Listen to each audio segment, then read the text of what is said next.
Me and my boys in the hood being a menace to society. You got it jacked if you think you New Jersey driving me crazy.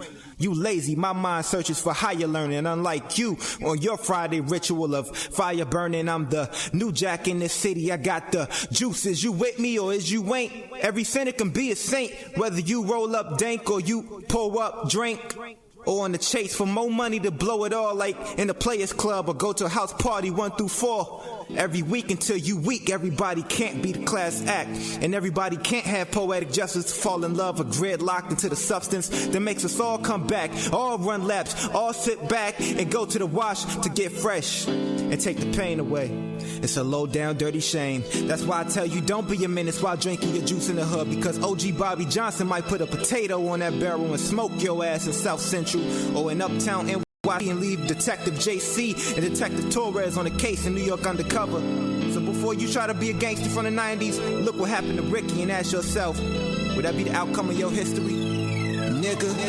Nigga rapping like I could bring Dale up out of hell, sitting in a cell, waking up to a pill, holding a meal, rapping like I could bring Pop back, grandma back, ensemble back, carry back, cause mama ain't deserved that, rapping like I got bills to pay with no place to stay. It's Friday and Tuesday's the last time I ate, rapping like I deserve a Grammy, fuck that a family with a fair shot at life without a tech non-handy, rap like I could bring back the troops in Iraq, shit in all the places they don't need to be at, tell Bush that I'm the bomb, see how he react, cause when I blow the government gon' Patriot Act, started rapping and brought Pop back, 949's back, Big L back, and I'm reviving rap, a nigga rapping like Payne is his last name without a T in sight, cause ain't shit sweet, alright, I'm sick and tired of bullshit, I'm gon' prosper and clean up my act.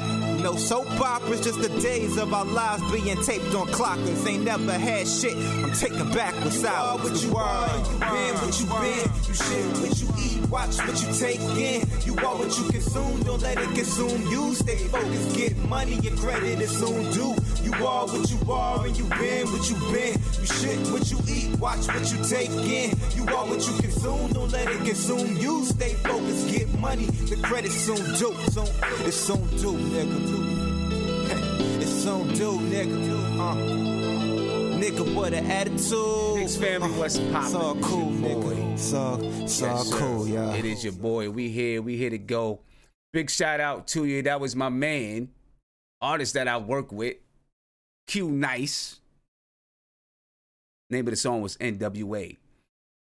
So big shout out to my man Q Nice. Actually goes by a different name now, but Q Nice. Big shout out to Q Nice. What's going on with you, my friends, my people? I'm glad you guys are here with me. I apologize that I was unable to get on last night. You know what I'm saying? I apologize I was unable to get on last night. Just too much stuff going on for me sometimes. You know what I mean? Sometimes I overbook myself. You feel me? Sometimes I overbook myself.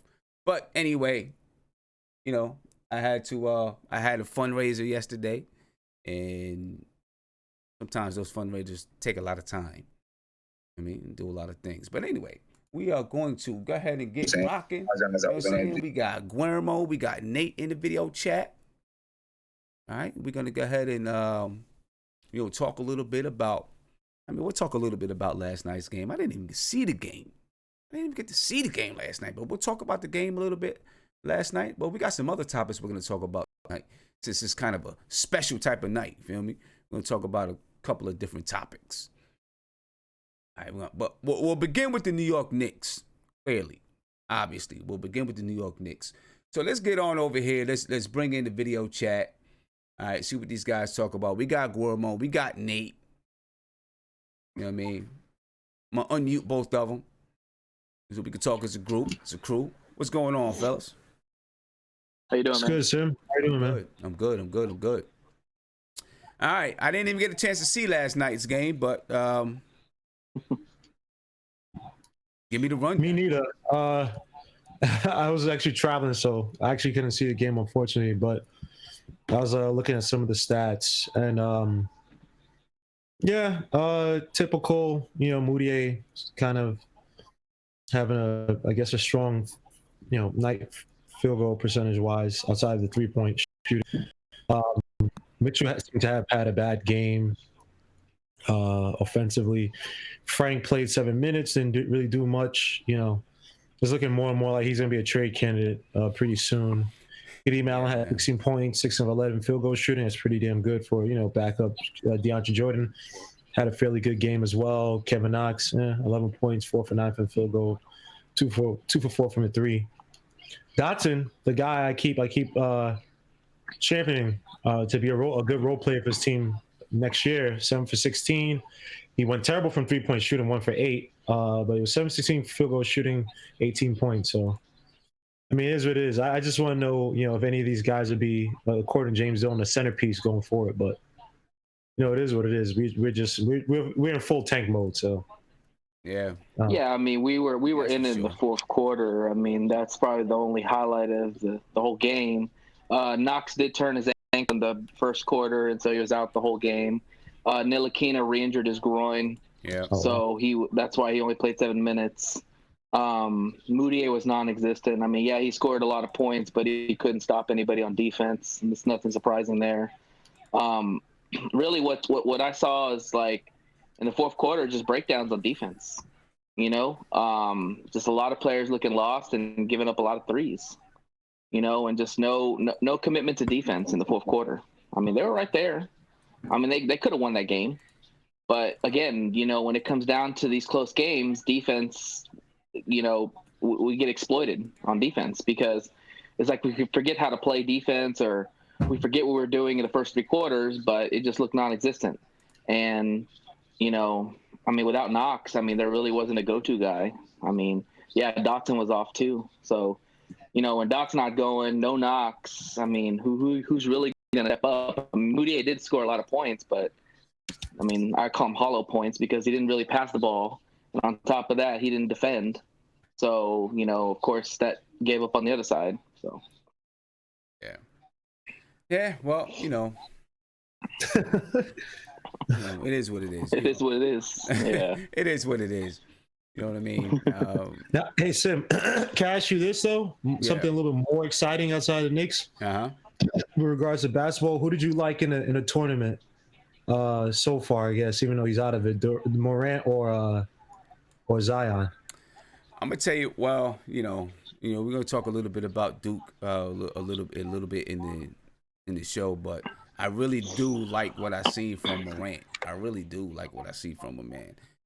He's a little skinny, right? He's a skinny dude. Mm-hmm.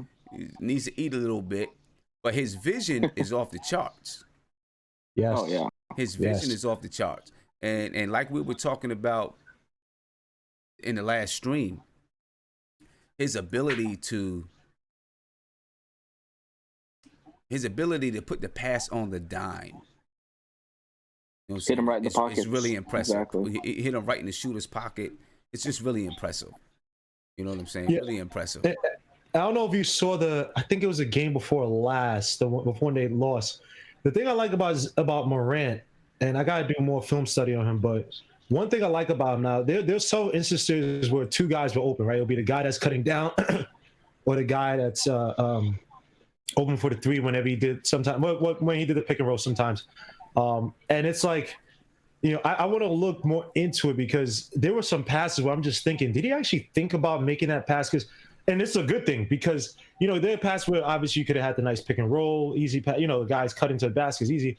But there are passes where I got to see if, like, did he actually maybe have an inkling that maybe that pass to the guy cut into the basket with him probably was going to make it there just because the window was closing up and he made the right pass at 3. Stuff like that. Like, that stuff, like, kind of amazed me. I'm always intrigued when, like, a good passer makes a certain pass that's not, it's like there's bad, there's good, or there's bad, expected, good, and then great. And some of the passes he made in the game before last were, like, borderline great. Obviously, it's college. I'm not trying to overhype it, but, I personally like a lot from what I see from Morant. And given what Fizdale likes, this, smart, heady, on-ball offense where the game is basically predicated through the point guard, I think he fits it perfectly. I know I'm being a dead horse. I like him more than Zion. Like I said, I think Zion is a fine player, but I think that's a ceiling. I think he's just going to be a fine player in the NBA. Man, what I saw from UCF, Jason Whitlock, some people hate him, but I actually like his show. Jason Whitlock said that maybe just more of a good story versus a good basketball team, and you kind of saw that yesterday with UCF. So I know Morant lost, but Morant's literally playing with nothing versus Duke is playing with Zion, RJ Barrett, and Cam Reddish. And I was more impressed with Morant than I was with Zion. But I don't know. I think the hype is just feeding into everybody's head about this kid Zion. Yeah. Yeah, Sim, one thing I'll say about Morant that really impressed me is in that game against Marquette, he was going against that Howard guy, and that guy's a prolific scorer. The guy can score, has out of the gym range. And instead of going toe-to-toe with him, he rather get his team involved and get his players baskets rather than, trying to take on that, me versus him mentality. He still stayed with his game, and he just tried to get everybody involved. I think he had 16 assists in the whole in the game. I really thought that was impressive because as good as Morant is and as good as Howard is, you would expect them just to go back and forth on each other.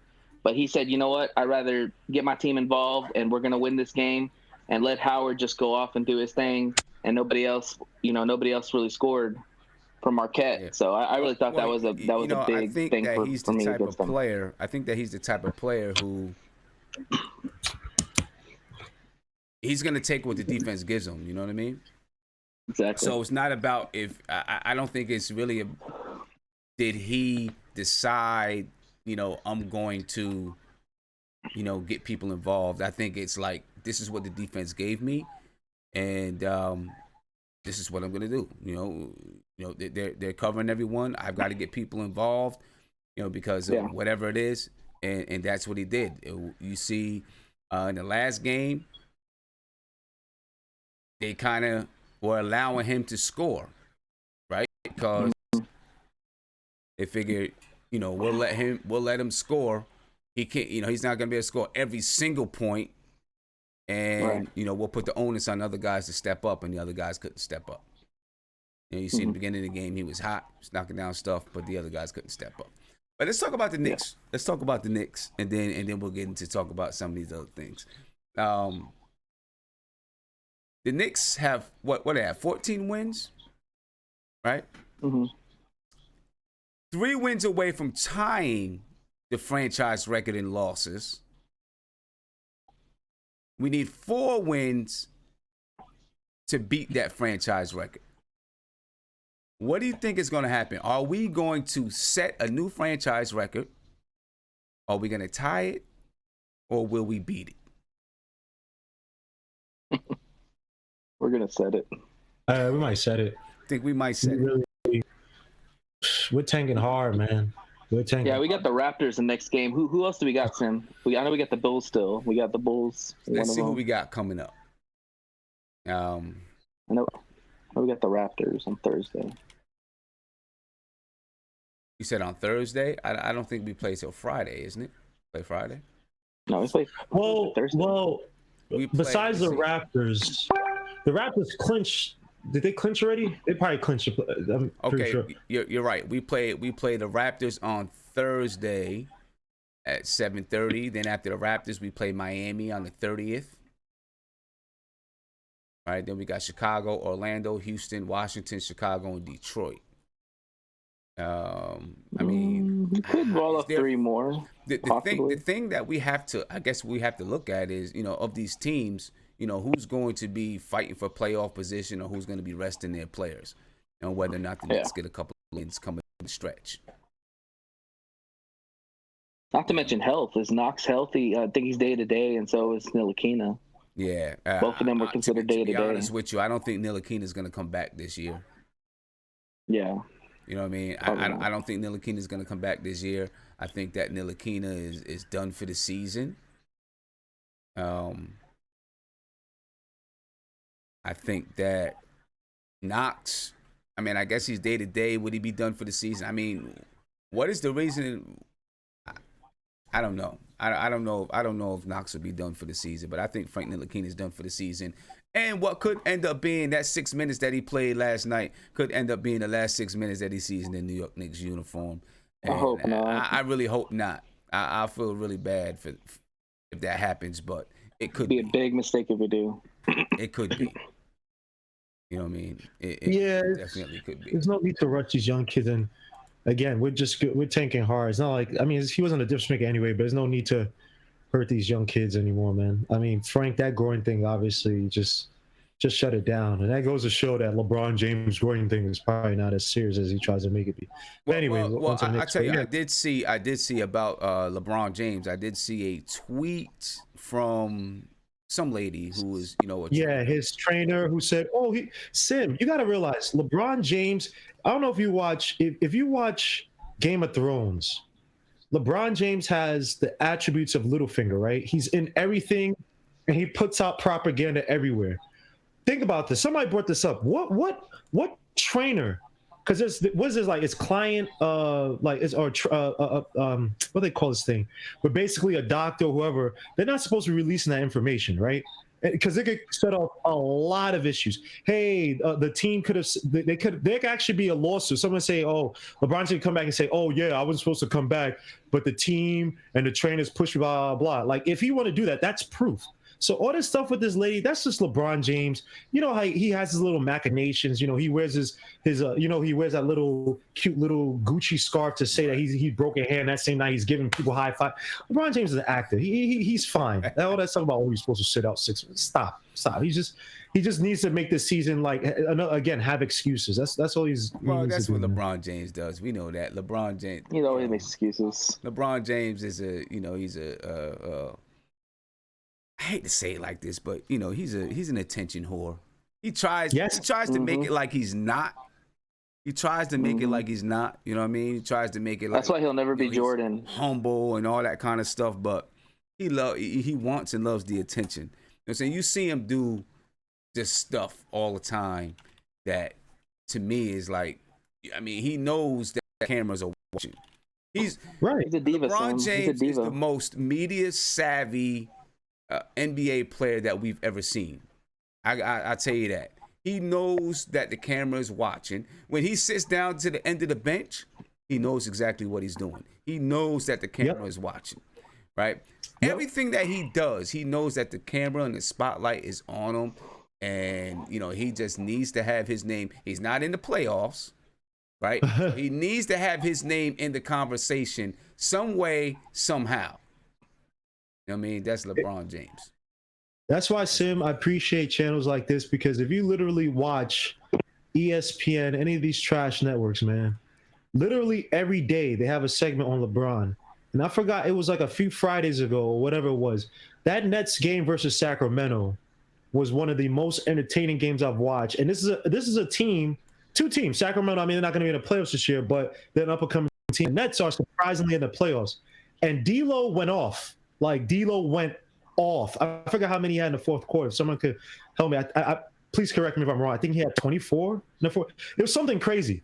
And this kid went off. And it was the first segment on Fox Sports was LeBron James and sitting over the bench and them trying to insult Will Clyde Frazier, I think it was, or whatever it was. And I'm like, are you serious? So LeBron James, like I said, man, he's Littlefinger, man. He has to have all his little machinations in the media. And it's upsetting. It's really sad. And by the way, for all those people that thought that he was going to come to the Knicks, James Dolan said that, James never went the Knicks. So all that stuff, all that posturing that we're doing for him in 2010 and probably even now when he was a fake free agent was all for naught. So, that goes against the whole let's depend on free agents to come and send us, man. Some of these guys already have a down pack where they're going. So, yeah, I don't know. LeBron James is just... And speaking of free agents, I was watching ESPN. I was watching First Take today. And the more and more time goes on, I'm going to be honest with you, the more I get nervous about Kevin Durant. I really do.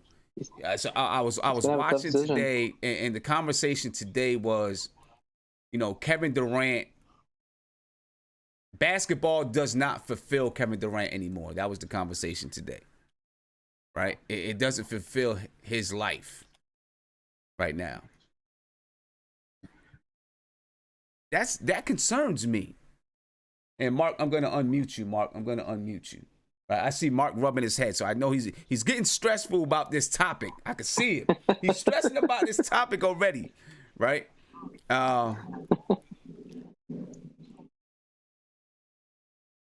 He says basketball doesn't fulfill him. See, that's a problem for me. That is a problem for me, Mark. That really is a problem for me. Yo, listen. Yo, I am in a box because if those two don't happen, I don't want Kemba Walker at 30 years old paying him 30 plus. Like, bro, yo, we was better.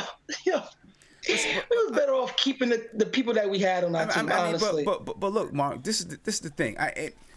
This is where I'm going with this. This is where I'm going with this, because KD may just come to New York and just play for nothing, play just to be here. Exactly, play to be in New York. So, right now, the only hope that you have is that he also understands that winning is going to improve his brand. Yeah, if he want to be like LeBron James, he has to win here, because that's what made LeBron James go off the charts when he won in Cleveland. Yeah, but it bothers me. Right? It does. It really does bother me. You know, when I hear these things about KD, it bothers me, right? Because I'm starting to really hate these athletes. I'm like, when I watch these guys every day complain about this and that, like what the hell are y'all complaining about? What are y'all complaining about? Mm-hmm. These kids act like they got depression. Nobody know what real depression is. Okay? I mean, making millions of dollars. Well, put like this, I wouldn't say they don't know real depression, right? I think it's going too far, but I'll say this. These guys, the game is not important to them because look how much money they're making. You know, when we talk about guys in the past, at one point, John Concac of the Atlanta Hawks was making more than Jordan. You know what I mean? So money isn't they're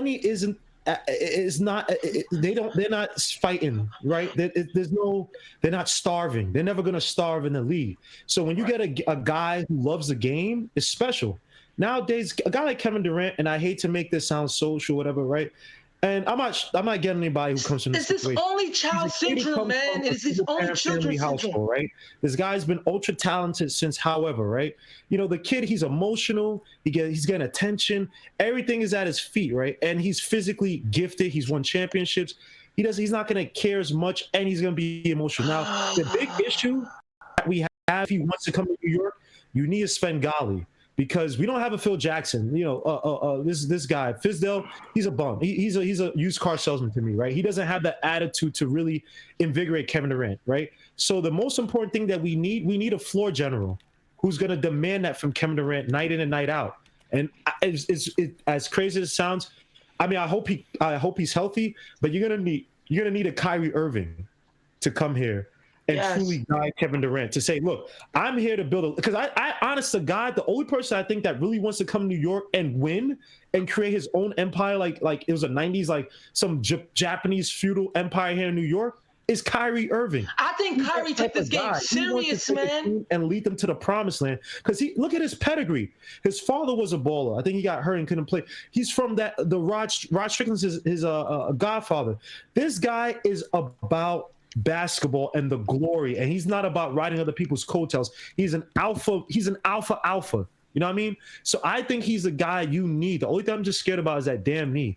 But if you get Kyrie Irving and you get Kevin Durant, then I think you have a better chance. Because Kevin Durant, he's too emotional. He's all over the place. He needs help. He honestly needs like real help. And to stay focused on the court, he's gonna need Kyrie. I'm telling you, man. I mean, I'm just really worried that he's gonna come here and he's just going to be relaxed. He's not going to really. He's gonna do what LeBron James is doing in LA right now. You know what I'm saying? LeBron James is setting up his retirement plan in LA. Mm-hmm. That's what he's doing. He is setting up a retirement plan. You know what I'm saying? And I do not want that to happen to the Knicks.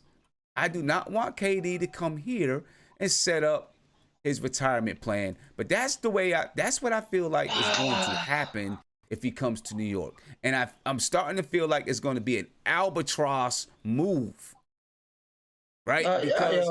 Because he can go, listen, like LeBron James, like LeBron, right? LeBron is still putting up magnificent numbers. But when your heart's not in it, your heart's not in it. And you play with you play differently. You know what Sim, I talk about that buffer. Differently. I talk about that buffer that KD need. Yeah. He needs that. Right. Is that? Right. And I heard someone on TV said it today. He needs that buffer, man. And Kimba ain't no damn buffer. Yeah, the thing with Kevin Durant is just annoying because honestly, God, I think he's doing all this stuff because he's getting attention from it. You know what I mean? Remember that guy from the Bucks? It's that only child syndrome, son. Is that only child syndrome? I think that Kevin Durant, if you took away basketball, say he had to go to prison, I'm just making up something crazy, he'll come back crying to basketball. Some people just act like, oh, I don't like it, blah, blah. If you really didn't like basketball like that, or it was such a hassle for you to get on the podium and answer stupid questions, you would have left by now. But you bring up stuff, you're going online, creating secret accounts. You know, people on the internet is trolling me. Pay me $40 million for people to troll me for the rest of my life. I'll gladly take that. That guy, it's scary to think that someone that fickle is supposed to be the face of a franchise. And remember, as much as I don't disagree with him leaving Westbrook because of how Westbrook plays and his mentality to the game, and how everybody was gearing towards Westbrook and basically galvanizing towards Westbrook over Durant and team basketball. You know, Durant's not a guy you want leading your team. Like the emotion. Think about he's going through the stuff in Golden State, and Golden State's still not getting as much attention as the Lakers, right? In terms of the battle for Cali, whatever. He's coming to New York. Every day they're gonna pester him and lead him with questions to egg him on. You think there's a guy, if he doesn't have a Kyrie Irving to basically control him and get him through? Because I'm telling you, it's either that or you got to bring in a new coach because Fizzo's not it. I'm sorry. Everybody, you like Fizzo, blah, blah. I don't care who you like. It doesn't matter who you like. It's who you can grow under. To be a buffer. Jordan didn't like Phil Jackson. Kobe didn't like Phil Jackson, but I put money on it. They said if you ask them, what coach would you want coaching you? They're going to pick Phil Jackson. He's not going to pick Collins, who was nice and friendly. But even Jordan was like, yo, this dude's too emotional. You know what I mean? Fizzo, he's too much of a, everybody, do what you want. I like watching you guys. Nah, you need somebody who's strong. It's either your floor general. It's not the ownership. It's not the front office. So it's going to have to be a player, man. And I'm really scared because Kyrie, as much as I like him, that knee after 30, it scares me, man.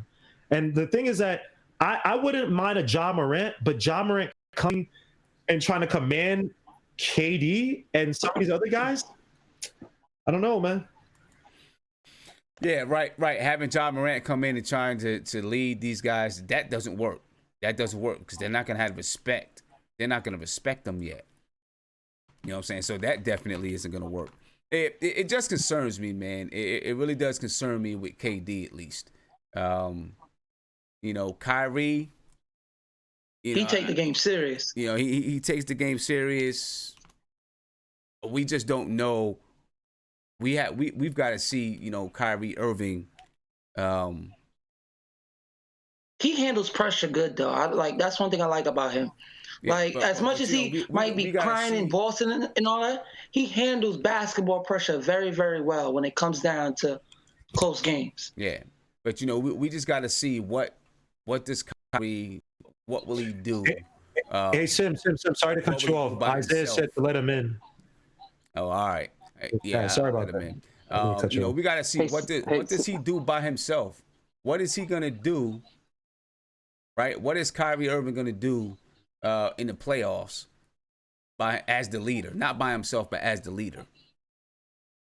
I want to. Well, see, you seen they lost last night, and that put a smile on my face. I'm sure it did. Go ahead, Nate. Go ahead.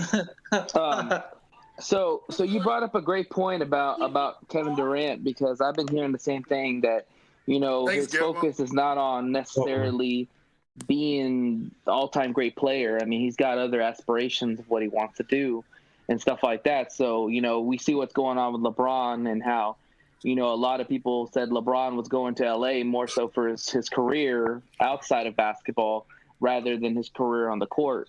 And you see that, the effort, just the lack of intensity and stuff like that. You just don't see that in LeBron in LA. So if I'm the Knicks management, I'm already thinking of a plan B. If we don't, I mean, you move heaven and earth, try to get Kevin Durant. But if that doesn't happen, please don't mention Jimmy Butler. I think you go for Kawhi. I think you put your chips on the table and you get a Kawhi and you get a. I'll take Kawhi before I take KD because Kawhi is an interesting player. Yes, he did quit on the Spurs, but I think he just wanted to change the scenery. And his team loves New York, and I think you can sway him from going to the West Coast. Stop that. Because you talk about if you bring him to New York rather than playing on the Clippers. I mean, I think we got more talent than the Clippers right now. No, I mean, then you add Zion on top of that. Not even close, bro. Not even close. You said we have more talent than who? The Clippers are in the playoffs, right? God, yeah, but I mean, the players they have crazy, man. Yo, Nate, going to be players that are going to be there in the long run. You got Knox, you got Robinson, you possibly going to have Zion. I mean, no, we're talking about now. We're talking about right now. Bro, Kevin Knox has never been in Patrick Beverly. I've seen the Clippers play, but you can't tell me that Gallinari's is. I mean, Gallinari's been in the whole roster. You realize that, right? I mean, or Lou Williams. Gallinari would come to the Knicks and be the best player on the team, most likely. Lou Williams, the best is I can't even call him a. I don't know, man. I personally think there's more talent. There's more talent on the Knicks for the future, and I think Kawhi would fit perfect in this team. Along when you bring a Kyrie around here too, because you're gonna have to bring somebody else to play with Kawhi. I don't know, man. Because he plays. Go ahead, Isaiah. You're live, man. You can speak. I with Nate smoking, but I'm talking about the future. We're not talking. I understand in the playoffs right now, but I'm talking about the future. That team's not going anywhere in the future. I mean, Nate. At the end of the day, hard work beats talent every day of the week, and the Clippers just simply work harder than the Knicks. That's just a fact. Yeah, right now I agree with you on that. Yeah. But I understand what you're saying. I really do. I mean, I guess talent wise, maybe we're better, but not really. No, Isaiah, don't do that. Isaiah, don't do that. You said talent wise, maybe we're better. I don't even know if we're better talent wise right now. Maybe in the future, but right now we're also looking at the future. Okay, look at the next 5 years where the Knicks are going to be and where the Clippers are going to be. That's all. The Clippers have to land a big time free agent to even be. That's all in the contender in the West. That's all conjecture. An expansion. We don't know where these team might be better go with than the Knicks. Like we don't. What is that? Well, in better. Eastern Conference. Well, wait. Can I share my opinion? Go ahead, Isaiah. Go ahead, man. How you doing, by the way? I hope you're. Isaiah's gonna take 30 years to answer the question. Go ahead, man. Shut up, Guillermo. I hope your fundraiser was good, but as far as Kevin Durant, I'm hoping that when he comes here that basketball is his main focus and it's not a LeBron situation, because then that to me would just be a wasteful time for both parties. If your heart's not going to be in this thing, if your heart's not into it, then I don't want you on the Knicks. I don't really see Kawhi as a plan B. That's more of a plan A. He's a superstar. And I would take him before I take KD. I would take him before I take KD. I mean, personally, I go Kawhi. He's younger and he plays both sides of the ball, so I would. I don't have to worry about his personality. I know who Kawhi is. Kevin Durant. Hopefully it goes. I mean, listen, we're all hoping for the best for the Knicks. I want this team to be set up for the future and how we play. I want us to be good for the next 10 years and to be very successful and to build something good, rather than have a quick fix. As we all don't want a quick fix. We all want this team to be successful and to be really good for the next few years, so we can watch some really good basketball. So then, let me ask you then.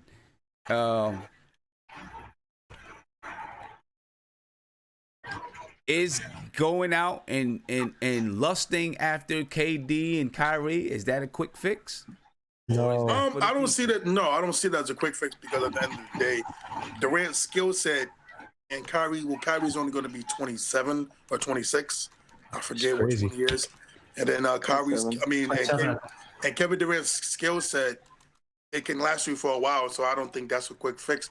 I think that would be a very good transition, especially it depends all we do with if we get the number 1 pick, if we get Zion, that helps us see what we're going to be. And if we set up our future, and if we do if we do get Zion and we trade it for AD, then you have KD, Kyrie, and AD setting up the future if Durant decides to retire by the time he reaches. Yeah. So our future will be set up very, very well. Okay. So no, it's not a quick fix. So what would be a quick fix? What would be a quick fix?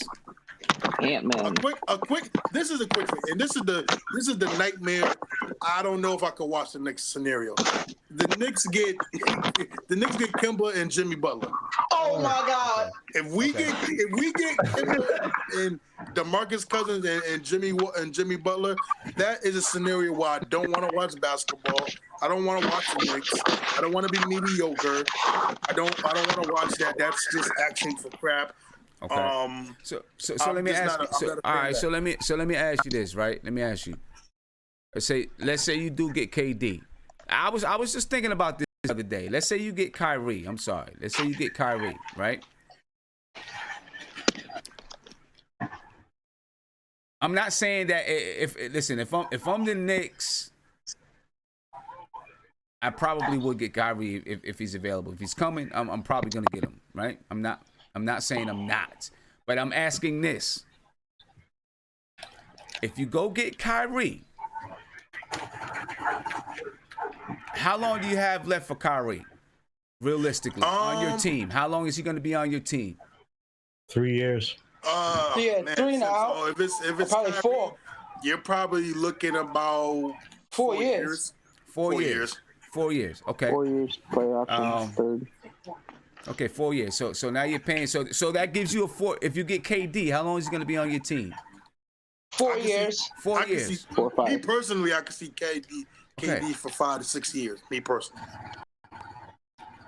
5. All right. I mean, you would think that him and if KD is coming, whatever Kyrie signs for or whatever KD signs for, they're gonna sign for it together, the same length of time. That's what I'm thinking. They're probably gonna sign for the same length of time. You a hope. I mean, but that's what you would think would happen. So I think Kyrie's gonna take his full deal. I think KD more gonna do like 1 and one out each year. So then, he's gonna do. I feel like he's gonna do that just because he can. So then my question is this: if you're talking about a 4-year window, how is that not a quick fix? A 4-year window is a quick fix? That's not a quick fix. That's long term. That's long.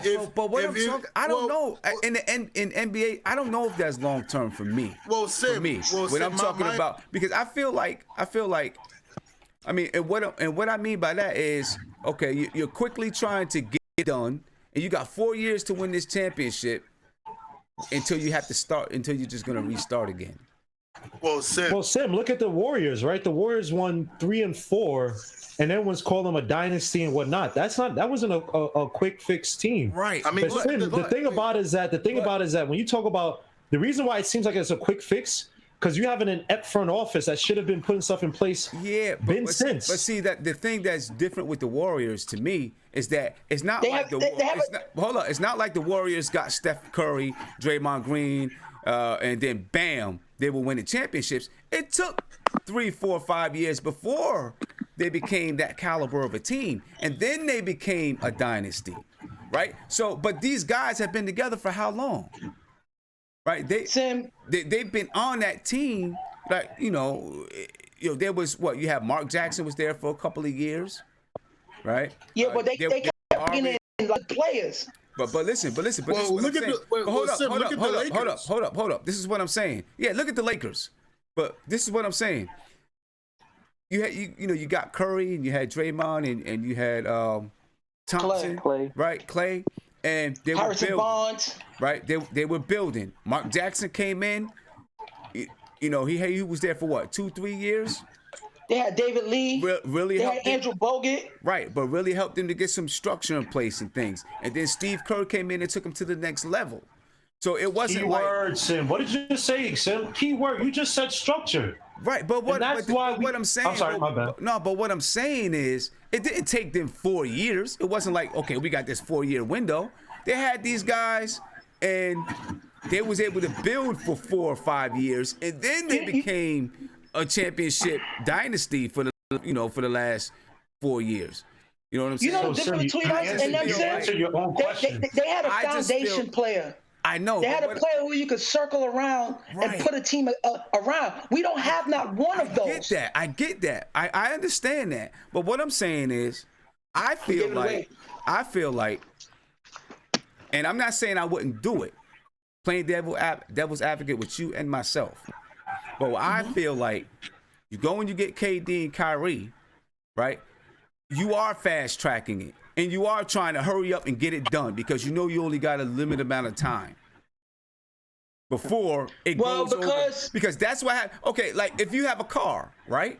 You have a car, and instead of you going out and buying brand new tires, you go to the little shop down the street and get $25 used tires. Right? That's a quick fix. You know you got a certain amount of time before those tires going to be done, and you got to get some more. And then what happens? You go buy some more $25 tires. You might go there, and you see some really, really good tires. They're like, damn, these joints look brand new. I get the whole set for $125, $150. I get all 4 of them. And then that's why you're right, Tim. It's not going to work. It's not going to work. Let me ask you a question. But that's the point that I'm saying. I feel like it is kind of a quick fix. Because these guys are only going to be around for so long.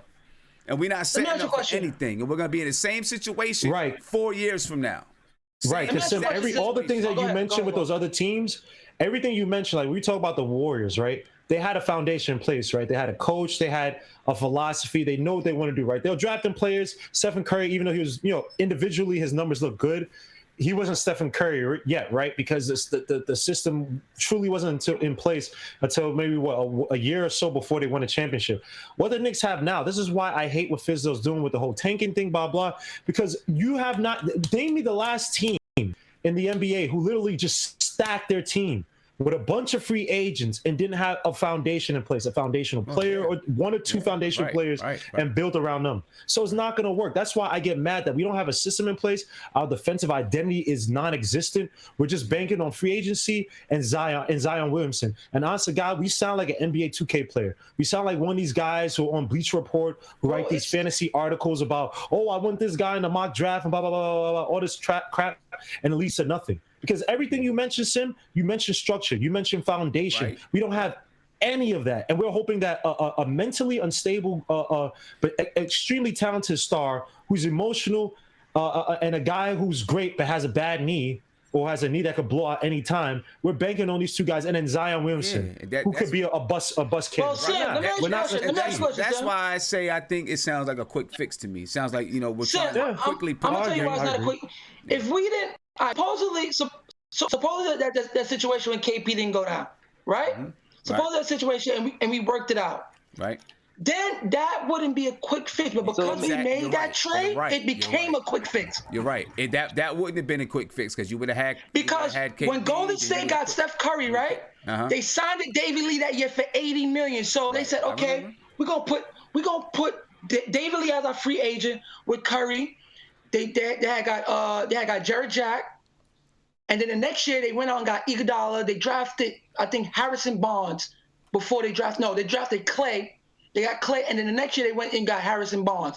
And then when Stephen Curry came back, I think his third or fourth year when he was healthy, they was good enough because that's when they got Andre Iguodala to plug in.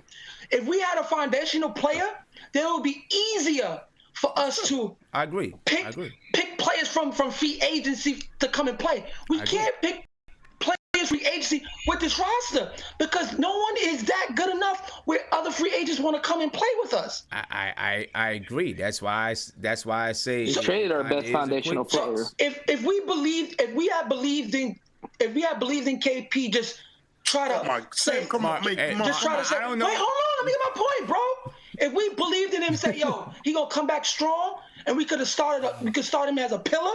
He was a guy that could intrigue a decent free agency as a plug-in while we develop these young players, while we have KP. But since we don't have that and we made that trade, we have to do what we have to do right now because these other players, most of them are not going to be here due to that salary cap. Yeah, it wasn't all just the Knicks. KP had something to do with it too. Yeah, Yeah, I don't want. But we could have worked with him if we really wanted. No. Yes, we could have. Yes, we could have. No, we cannot. Yes, we could have. Yes, we could have. You're talking about a brother who literally. Yeah, I don't want to hear it. Yeah, I don't want to hear it. Yes, we could have. Yes, we could have. Mark, you're emotional over one guy. I'm not emotional. I'm just saying. His brother was trying to literally run the front office. Just like Kevin Durant's manager, right? He's about to when he come next year, right? He's gonna do the same thing. Has it happened? But he's gonna do the same thing. Yo, y'all feeling? Yo, I'm sorry. Yo, don't act like he's not gonna. Don't act like Kevin Durant's manager ain't gonna have no part in the office. All y'all Knicks fans who feeling over KP. KP has won less playoff games than Pablo Prigioni for the Knicks. Get off of him. This dude has done nothing for the Knicks. His brother wanted to run the Knicks. KP thought he was hot-ish. Now he's with the Mavericks. Let's see how well he does out there. Because y'all all feeling about this stupid idiot KP, and this guy can't play. You're more emotional than me. You insulted him. No, it's annoying. It's annoying. You're insulting him. Listen, You know why? Honest to God,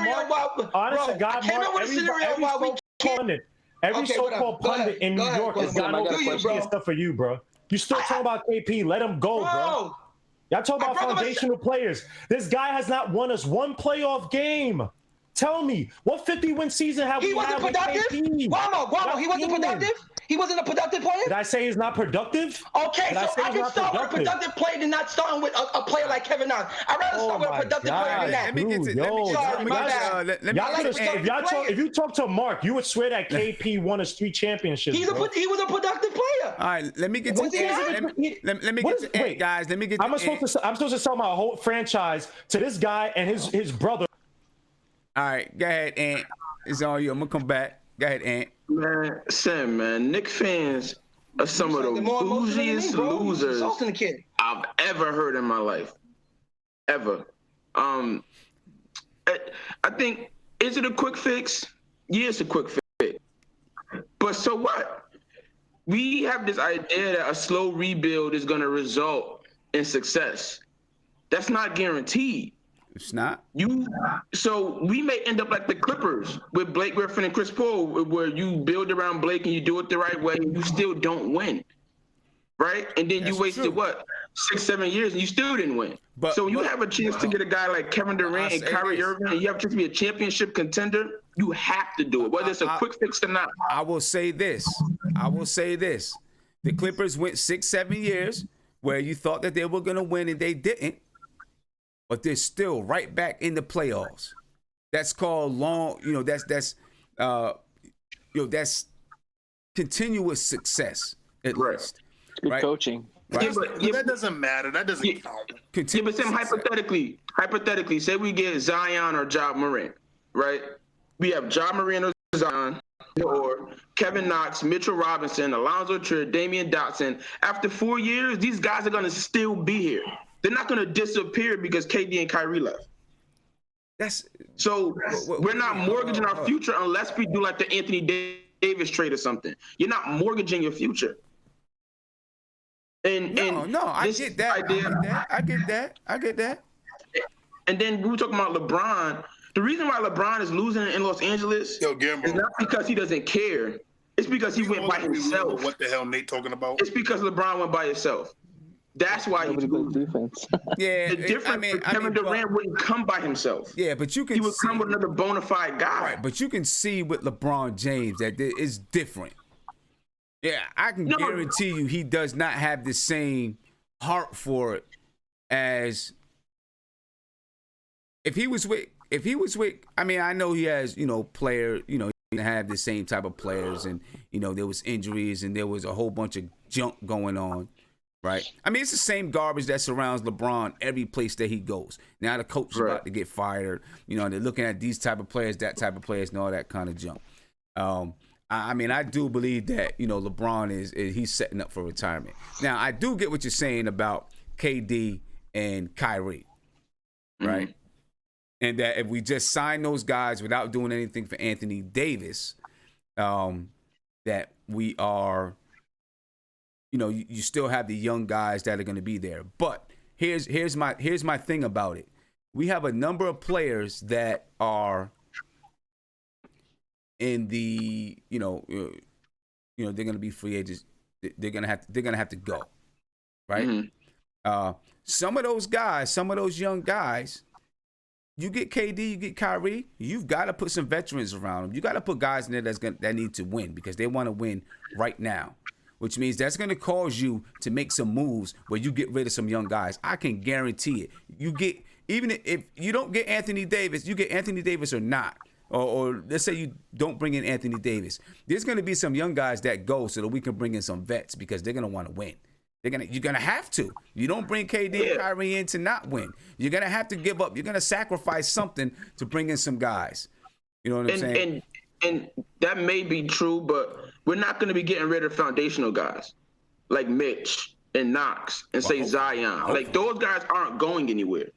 If you're talking about like the Dotsons or Frank or Cornette or like those guys or Dennis Smith Jr., those guys may be mortgaged, but are those guys really going to be foundational pieces? Like when you foresee the Knicks 5 years from now as a contender, are those the guys you see leading us there? We don't know. We don't know. It don't have to be the leaders.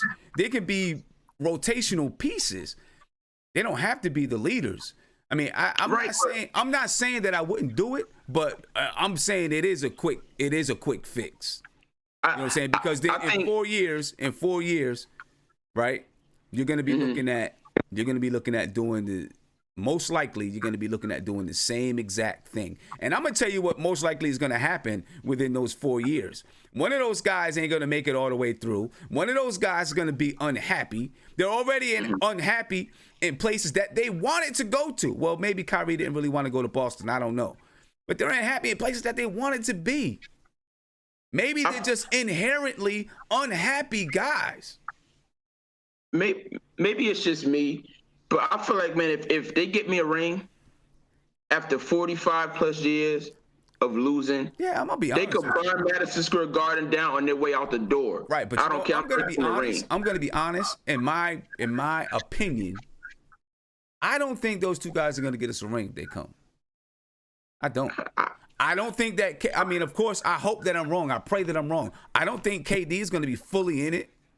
I think his, whatever it's called, is 35, whatever. I think that's going to be a big focus of his. He's going to be looking towards his retirement time. And I think Kyrie's heart will definitely be in it. But absolutely, physically, I'm not sure if he's going to be able to do it. Honestly, though, it's going to almost be like the Carmelo Anthony and Amari Stoudemire thing all over again. Except we won't. It may be a little bit of a higher level, but I see Kyrie getting hurt like Amari did, and Carmelo came and he had, while he wanted to be in New York, he had business on his mind too. Yeah, but Sam, I think so. When KD says basketball doesn't fulfill me and stuff like that, you can't take his words at face value. You can't, because KD's in this moment of his career where he's just being defiant, right? So the narrative was, oh, he's going somewhere because he wants to be better than LeBron, right? So the narrative is that he's doing this for basketball reasons. So whatever the media is saying, he's gonna say the opposite. So they're saying that's his reason. So he comes out and says, no, basketball doesn't fulfill me, so I'm not doing it for that. KD is clearly saying this stuff because he's being defiant. I don't know. If KD stepped on that garden floor with Kyrie Irving, listen, I doubt that winning's not going to be on his mind. Listen, I mean, I'm not saying that winning's not going to, I mean, anytime any player that steps on the floor, they want to win the game. But there's things that goes on outside of the game that prepares you to win the game, right? And I'm going to tell you what, I don't know what's being said to KD. I don't know. I'm not inside of his mind. So whatever he says, I'm taking it at face value, right? Because I don't have any outside backdoor information. I'm just going to take it at face value. All right, Nate, go ahead, Nate. So I got a question for you, Sam. You think Nate actually watches basketball? We're talking about Kyrie and KD. So let's just look at a crystal ball for a sec. Let's say summer comes. KD stays with the Warriors. Kyrie, for some crazy reason, decides to stay with the Celtics, or maybe goes and teams up with LeBron. Who knows? And let's say whoever else, Kawhi, goes West Coast or stays in Toronto. So the Knicks strike out on those guys. Do you think there is a possibility that the Knicks hold all that money and let's go a summer with Knox, Mitchell Robinson. Let's say we get Zion, and let's just continue to build this team, because remember, when the season started, Perry and Mills both said we're going to start from the ground up. We're not going to do a quick fix. We're not going to just do what we did in the back of the day. We're going to build this team from the ground up.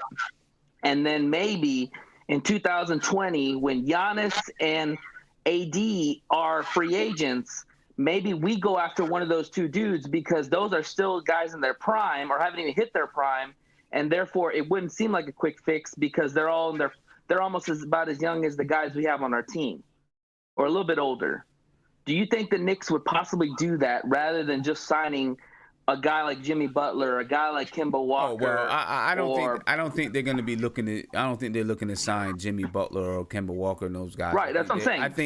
I think the Knicks are either looking to hit the home run, exactly, or hold their money. Go to first base. You know what I mean? I think you're gonna say like a lot of 2-year deals with like young guys with potential. That was my question. It's like, you think that they would actually understand that they could strike out this summer, and then try to put their chips on the table next summer for guys like Giannis or AD, who are younger and are worth giving max money, instead of giving somebody who's 30 max money, who's probably only going to play for like 4 or 5 more years, or only has 4 or 5 more years of good playing. I don't think so. I think that they're going to, I don't think they're going to waste their money on anybody.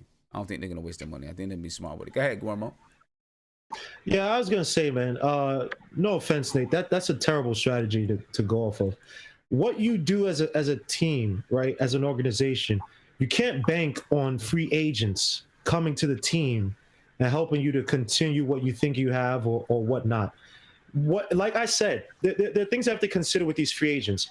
What were the systems that these guys succeeded in when they went to the winning teams they went to, right? And what was the culture there? Remember, these guys left teams where basically they were running the show, or were able to run the show. KD was able to run the show in OKC, play very on ball with Westbrook, this 2-man game. It didn't work out. He didn't like it. Kyrie Irving didn't like playing with LeBron, just being this kind of a sniper 2-guard, not really facilitating the offense, playing LeBron James' system. Didn't like that. He ran away. Now you're bringing in a guy who already has his businesses in New York, and that distraction alone can make it so that he doesn't want to play or be the leader for a team. Because think about this: we don't have a leader in the front office. Our owner's not a leader, and we don't have a coach who's not a leader. So where is that structure coming from? Now I'm hoping that KD creates the structure. And the thing with Zion, I'm not against anyone liking Zion, right? But for us to bank all this stuff on Zion, what is the system that you have Zion playing? Can anybody tell me? Are we going to have him play the ball from half court? Dribble high from the wing. What is it that we're going to do to have this guy succeed, or at least replicate what he had in college? We think he's that phenomenal of a talent.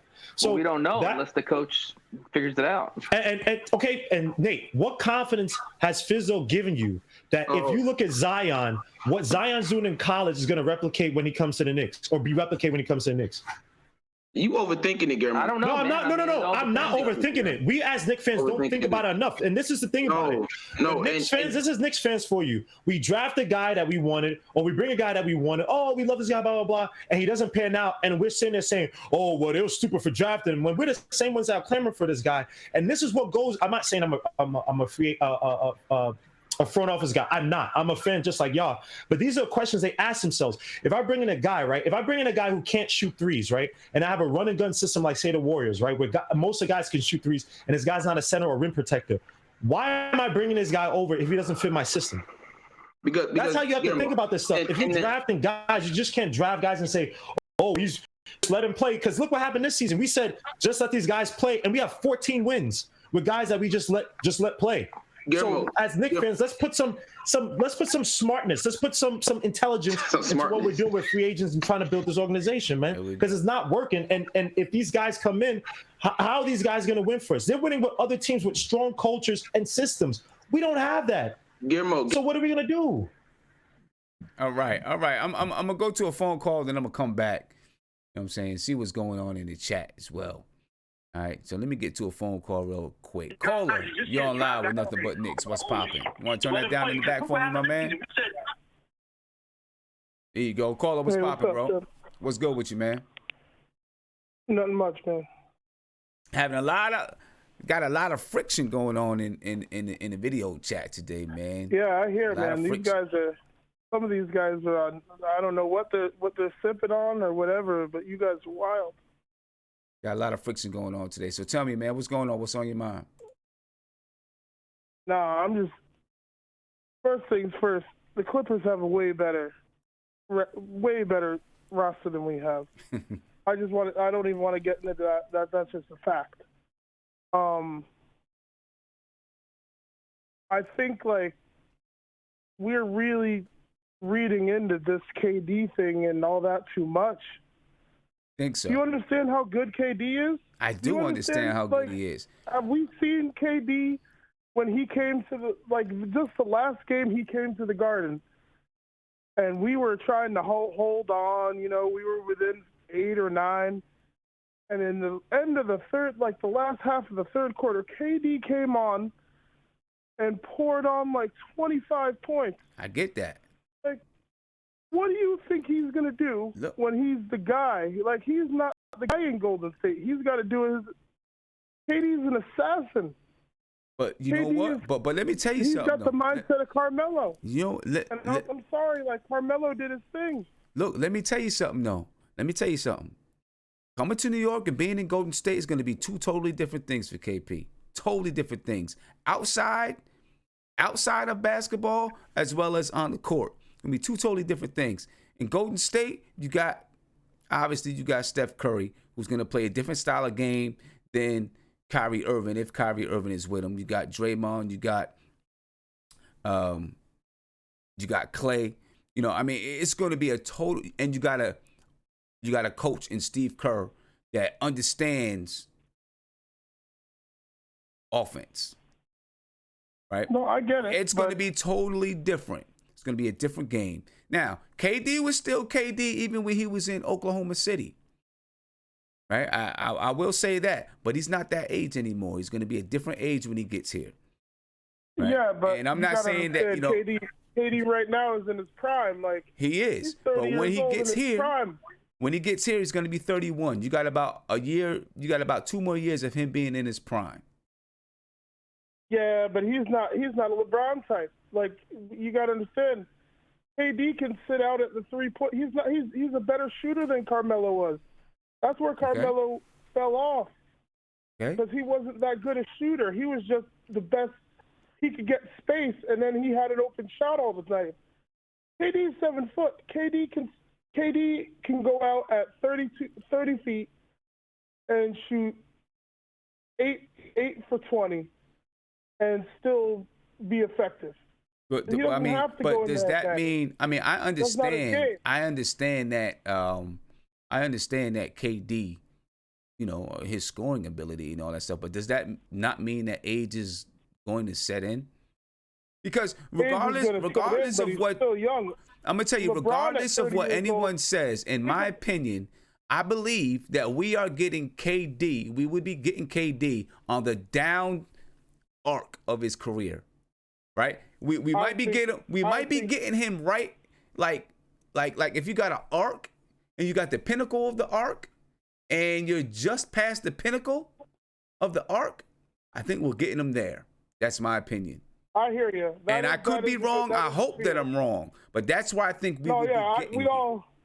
We all hope you're wrong, but I don't know. I mean, it's one of those risks you got to take. And I mean, if KD's the only real big contract you get next year, I mean, then that's going to be a mistake. Mike Conley's on the block. I'm going to tell you what. We've all sat here and said multiple times, Mike Conley is a New York guard.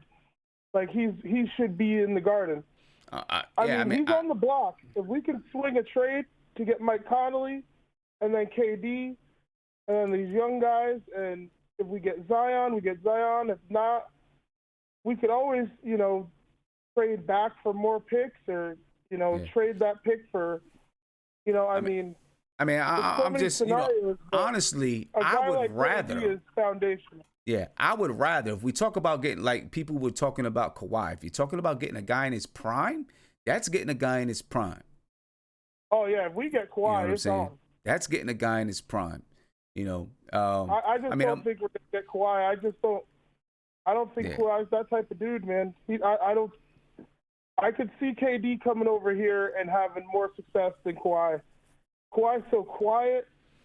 I mean, I don't know. I mean, maybe we don't need loud. And he was Knicks, we might not need loud. And I'm looking in the chat. And I'm gonna tell you what the chat is. The YouTube chat is mixed. Some people believe that KD, that is going to be a quick fix. Some people believe that, KD is going to be, like Tam Hill says, KD is a bad risk, probably because we're getting him at that part of the arc of his career when he's, starting to head downhill. Now I see people like King E161 is saying no Mike Conley. You know why he's saying no Mike Conley? Because Mike Conley's contract is crazy. And if you look at Mike Conley's contract, he's got a crazy contract. 2 years. I mean, what would you get? 2 more years? I'm like, right. But you got to pay 30. You got to pay I don't know what it was, but he's probably got 2 more years left, and you got to pay $30-something million, $35 million for those 2 years. Like, I'm gonna tell you what the ideal situation is for me. Right, the ideal situation for me is that you get 2 players in free agency. Your prime players who are either at the pinnacle or not at the pinnacle, but who are right in their prime or just hitting their prime. That's what I hear you. That's what I want to do. Right? Hey, I always think that if the Knicks can somehow swing Aaron Gordon, because they've got Bamba and Jonathan Isaacs, and they just paid him like $80 million. If we could slide him in at the 4 behind Mitch, in front of Mitch, I think that would be a sneaky, amazing trade for the Knicks. You think so? And I'll let you guys go. But all right. I really like that kid, and for the money he's making for the next 3 years, we can get him and any other, high-level free agent or a trade, and we don't have to trade our young guys. Mm-hmm. I think that would be great. All right. Have a good night, guys. I appreciate you, man. Appreciate the call. Peace. And big shout out. Let me give some love to the chat, man. I'll start off with the super chats. Thank you guys for joining me tonight. I first want to start off with Herbert Barahona, and Mark. He said this to you, Mark. He said this. I guess this was the other day. He said, "My bad." He said, "I wasn't trolling Mark. He's my favorite guy on the show." Because he had said something about you in the last one. Herbert. I don't know if it's Herbert or her. Mark's not worried about that. Trust me, he enjoys it. Travis Fisher, thank you for the super chat. Hotep said, it's not a quick fix because we still got young talent. Okay, I get you. And then Ralph, thank you for the super chat. He says, no quick fix. Build the team. And I want Barrett and trade for Hunter or Little. That'd be a nice, in my opinion, Frank, RJ, Hunter, Knox, and Vonleh works. Yeah. Then he said, no, my bad. Not Vonleh, but Mitch. Hey, listen, this is going to be an argument that goes on for a while. Trust me. It'll be an argument that goes on for a little while, my friends. Because there's going to be a lot of different opinions about whether or not it's going to be a quick fix, whether or not it's the right move to go on and get Kevin Durant. I mean, like I said, the ideal situation for me is that we are able to get young guys who are either in their prime, and when I'm saying in their prime, usually that's 28 years old, right? About 28 years old, 28, 29 years old. Then you still got, you got a 4-year window where they're still rocking in that prime before they really start to slide. KD's coming at 31. His 4-year window, he's got 1 year left. Maybe he extends it to 33. I don't know. Got 4 years where they're rocking in that prime. And then you got a couple years afterwards where they're on the downslide, but they're still better than 90% of the guys in the NBA. You see what I'm saying? Or if you get a guy that's right on the cusp. And it's very hard to find that perfect mix of getting the guy right on the cusp of exploding. Indiana seems to have done that with Victor Oladipo. It's hard. D. Grant said, "What up, Nick Nation?" He said, "Sim, did you read in New York Post? KD said he will never come to New York." I didn't read that. I didn't see that.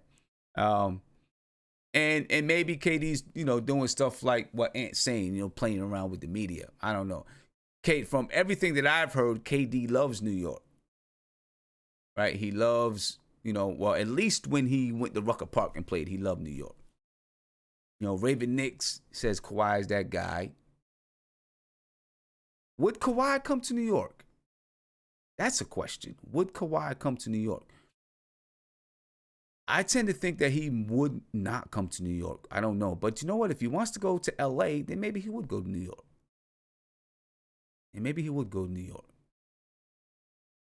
But I think that KD, I don't know. I think KD would definitely come to New York. Let's switch gears for a second.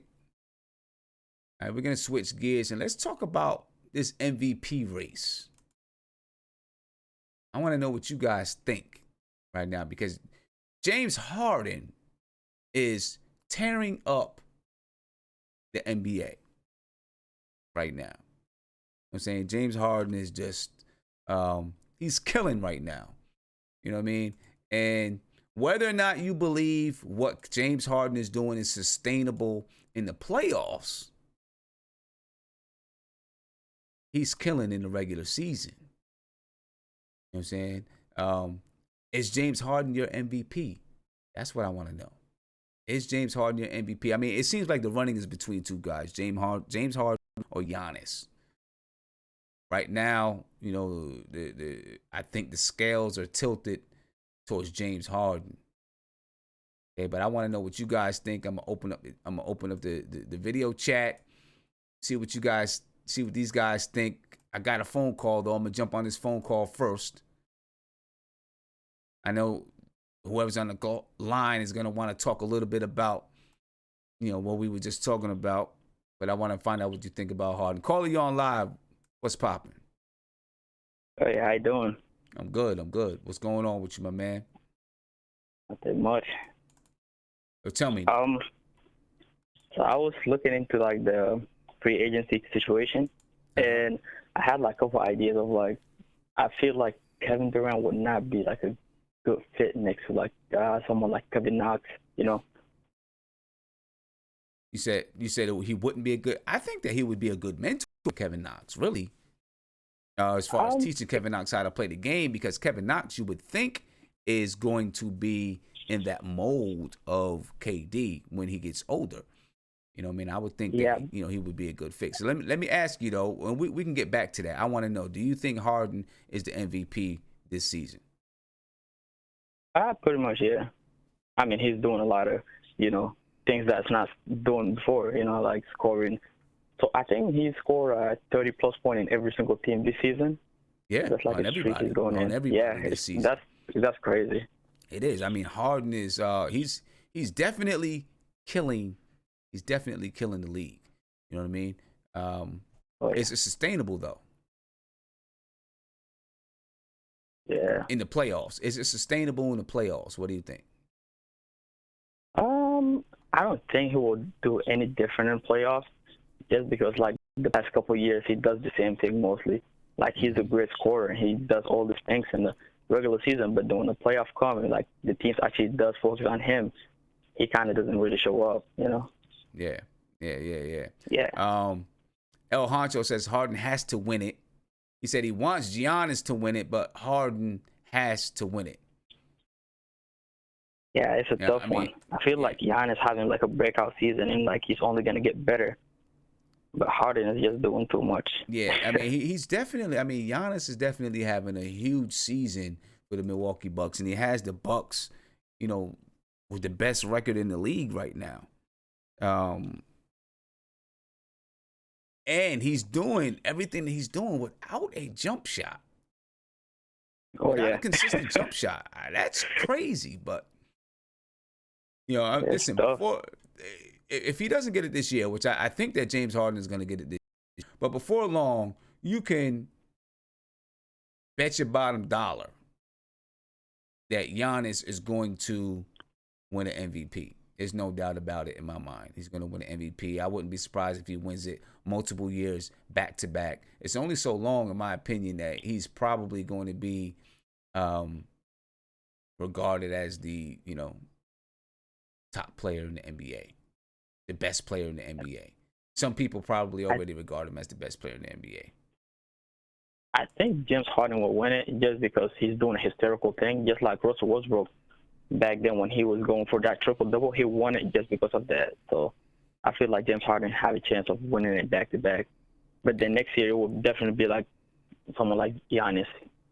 Yeah, James Harden this year is averaging 36.4 points per game, 6.4 rebounds per game, and 7.5 assists per game. He shoots 43.9% from the field, 36.5% from three. It's James Harden for you. Yeah. Well, my man, I thank you for the call. I'm going to get to the video chat and see what they think. All right? All right. Appreciate you staying up with me and jumping on the night that the Knicks are not playing. It's, it might be good for some people. We get to talk about some other issues, some other things going on in the NBA. So that, might be kind of good, right? Yeah. I appreciate it, my man. All right, man. All right, later. All right, let me get back over here to the video chat, see what these guys, I want to see what these guys think. Let me see. Isaiah? Hey, what's up? What's good, man? What's good, man? We talk about James Harden. Is James Harden your MVP? No, Giannis Antetokounmpo. Giannis? Yes. Why? And people gonna kill me, but to me it's not close. It's been Giannis all year long. Giannis has been to me have for a more consistent season. His team has never really struggled until they faced us. But the team never struggled. The team is playing the best basketball they've ever played in franchise history, probably besides Kareem Abdul-Jabbar and Oscar Robertson. I'm talking about this kid is only 24 versus James Harden being 30, and this kid is averaging 27, 13, 6, 1 steal, 1 block, and he's just the catalyst for the team. His team's probably on pace to have 60 wins, the best record in the league. He has a 5-something with defensive win share. He does it on both ends of the floor. He's a sim. I mean, me personally. Listen, I'll say it like this: people are really making scoring the definition to me of being an MVP, and that's to me not what it is. Giannis has consistently been doing it all season long. Had his team in the best position all year long. There's never been a team for the most part for the Bucks that say they should have won this game. There's been games where there was literally a game like 2-3 games ago where James Harden scored 57 and lost. And Giannis makes that team go. James Harden has Chris Paul, who was an All-NBA player, even though he was injured this year, but he has had Chris Paul. If you take Giannis off the Bucks, they're not going to be that good of a team. He makes that team go. To me, this is not a question. Giannis is the MVP. I'm not a big fan of James Harden because his style of play is more of getting to the line and just shooting a lot of threes. And he's an incredible offensive talent. But to me, the MVP is more than just scoring a lot of points and, shooting a lot of threes and getting to the line, and you're able to travel, which is one of the craziest things I've ever seen, that he's able to travel. But, again, it's Giannis, and to me, it's not close. Okay. All right. I want to see what some other people think. I'm going to come to Nate, then I'm going to come to Guillermo. Nate, what do you think? And I'm gonna keep you live, Isaiah. I'm keeping you live. Go ahead, Nate. Yeah, Sim, I agree with Isaiah. Giannis is my MVP, and I'll tell you why. Giannis is overall a better player in my mind, both sides, than Harden is. Harden's an amazing scorer, but Giannis can play good defense, and he can score without, like you said, without even a jump shot. The thing is, when I look at MVPs, one thing comes to mind: best record in the NBA. And the best record in the NBA is the Milwaukee Bucks. So in my opinion, Giannis should be the MVP because he's playing for the best team in the NBA. My second point is that with Harden, yes, he's scoring a lot of points, but you also got to remember a lot of those points come off free throws. He's the one player that gets so many free throws every game. I mean, you just have to blow on him and referees call a foul. I mean, that's how ridiculous it's gotten with Harden. So a lot of his numbers are inflated, in my opinion. And he takes a bunch of threes. Like, oh, my God, there's some games where he'll take, like, 15 three-pointers in a game. Like, it's ridiculous. Like, so basically he gets all his points from three-pointers and free throws. I mean, that's Mike D'Antoni's game. That's what Mike D'Antoni does. You know, Mike D'Antoni. Yeah, no, I get it. I get it. But I think a lot of people look at the points. The free throws are the big thing for me. He goes to the line a lot. Like, there'll be some games. Like, I remember a Knicks game where he played against the Knicks.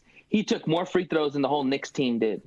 Right. So you're saying that he goes to the line, but it's undeserved. So you're taking points away from him for that. I would, and the fact is that Giannis, in my opinion, Giannis is the best overall, better player than Harden overall. Okay. Defensively, offensively, like I said, Sim, he's scoring 5 or 6 points less than Harden is, and the guy takes no jump shots. Okay. No jump shots, like maybe once or twice a game. The rest are all dunks or layups. All right, it's amazing. Real quick, stop it videos. We're not really going to talk draft tonight. We are going to talk a little bit about March Madness tonight. We're not going to talk draft. We'll talk draft on Wednesday night because I am going to be on Wednesday night. All right, so we'll talk some draft. So I'll be on Wednesday and Thursday. Am I still live? All right, yeah, he's still live, man. He's still live. Well, Sim, here's the thing, and people are saying that Harden has to score these. Of course, Harden has to score these points right now because he was dealing with. Again, he's having a great season when he had to put the team on his back. He has, but people really. I think the NBA needs to come up with a true definition of MVP because MVP is more up to what people think, and to me, MVP is about doing on both sides of the ball and. Doing it consistently the whole season. There was a point in the season where the Rockets weren't good. They were bad. People forget early in the season. Okay, people were really questioning. But look at this though. If there was a point in the season, that might even go more into why he could win MVP. If your team was bad, and then you helped raise them out of purgatory to be a good team, a team that can contend for a championship, that's not MVP worthy? See, I disagree with you, Nate, that the MVP should go to the best player on the best team. I disagree, right? I feel like the MVP should be on the team, should go to a player was the most valuable person for that team. Like, I mean, it doesn't mean that the best player isn't the most valuable person for that team, whatever team that they're on. But some players, and I'm not saying it's like this for Giannis, because I think you're right. If you take Giannis off the team, they may not be very good. They may not. We don't know. But I feel like the MVP really should go to a guy who, if you take him off that team, they won't make the playoffs. That's the most valuable player, in my opinion. That is the most valuable player. You have some guys who, like you take KD off of the Warriors, they're still going to be one of the best teams in the league. Yeah, but the Rockets have CP3 too. I mean, yeah, but CP3 is not CP3 of the old CP3. But CP3 was last year. I mean, without Harden playing bad, CP3 was the leader of that team and almost took them all the way to the playoffs until he got. To the championship until he got hurt. But I understand all the arguments about Giannis, and I agree. I agree with you. I think it's a tough battle. I do think that. I think Harden is going to get it.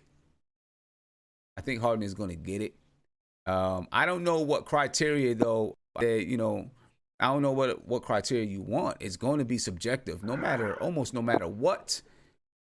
It's going to be close. There's no way for you to put hard, tried and true criteria to it. You know what I mean? Let me get to Guillermo and I'm gonna come to you, Nate. Go ahead, Guillermo. Yeah, I just want to say the person who I think is the MVP is Giannis. When I look at what's this boy's name, James Harden. I mean, let's be honest, Sim. Look at his usage rate. The ball is literally going to him all the time. And this guy is about 45%, Guillermo. This guy is only most of the time, right? He's their so-called main go-to guy, whatever. He's only shooting 36.5% from three, 43.9%, 43.9% from field goal, 87.8% free throw. That's pretty damn good.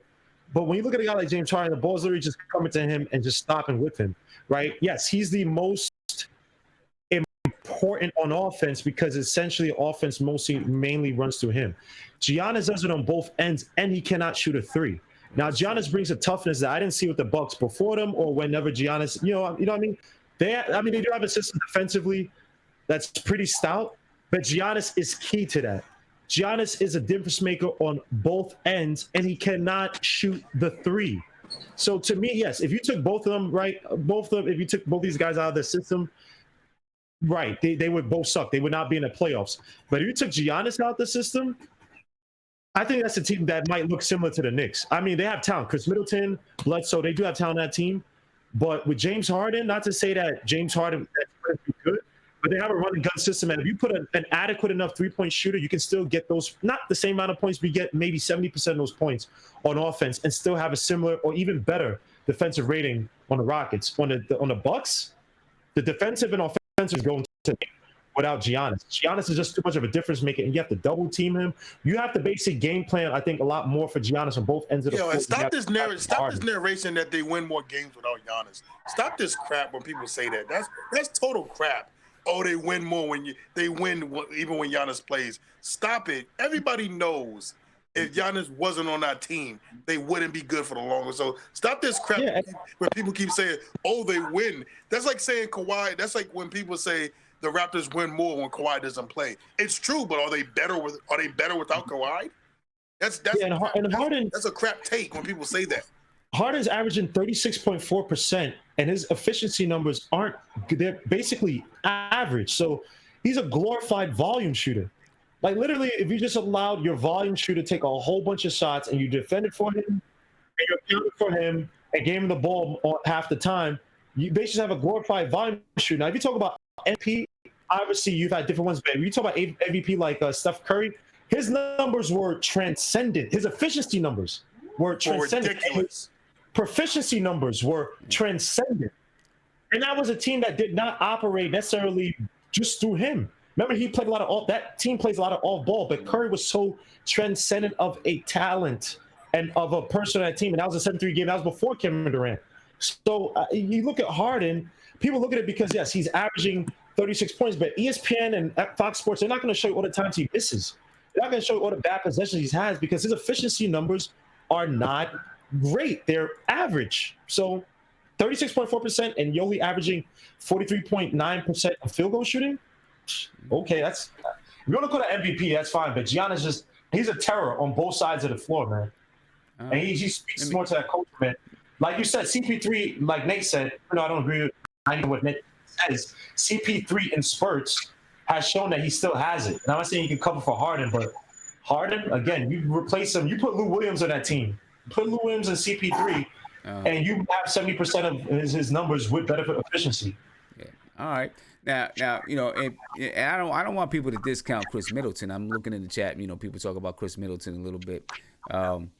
He's a nice sidekick to Giannis. You know what I mean? You got Chris Paul. You say is a nice sidekick to have with James Harden. Chris Middleton is a nice sidekick to have, and it has really kind of surprised everybody. Go ahead, Nate. I mean, Ant. I agree with your point about, if you take that player off a team. That's why in 2013 I went on this campaign about Melo being MVP. Because I was like, if you took Melo off that team, man, it was nothing. Yeah. But I agree with these guys and disagree at the same time. I think Giannis is the MVP too, but these guys talking about by far, and to me that's crazy. I don't think Giannis is MVP by far. I think it's like 50. I think Giannis is like 55, 45 over Harden right now. Harden, a glorified volume shooter, that's crazy. James Harden is very good. James Harden is very good. He does insane things that guys before him weren't doing, besides Will, and that guys in the league right now aren't doing. So I'm not going to disrespect that man and say he's not even in the conversation. That man is in the conversation. I give it to Giannis right now because I feel like he's been doing it all year. And James started off kind of slow. So I'm kind of rewarding like consistency. But James Harden has been dropping like 50 points 2 games a week for the last 3.5 months. Yeah, seriously. That's insane. Just drop. So the same reason why Russ was my MVP the year when he averaged a triple-double for the first time, it's the same reason why I don't think you can look at these two guys and say one is the MVP by far. It's not neither one is leading by a lot. Giannis has the best record in the NBA. He's been doing it all year. James Harden hasn't been terrible on defense this year. This stat show that he's actually been more active on defense. He's been holding his own. So he's not been terrible on defense. Chris Paul was injured for a major stretch, and James Harden went bananas in that stretch. So James Harden deserves the praise he's getting. He's not a glorified volume shooter. He's a legit superstar basketball player. That is an MVP level player. But Giannis is not MVP. Both can be true. You don't have to down one guy to lift up the other one. Okay. Both have been insane this year, but Giannis is the guy. All right, cool. Good point. Great points. Eddie, what you think? First I want to say what's up to everybody. What's going on? Got on a little late today.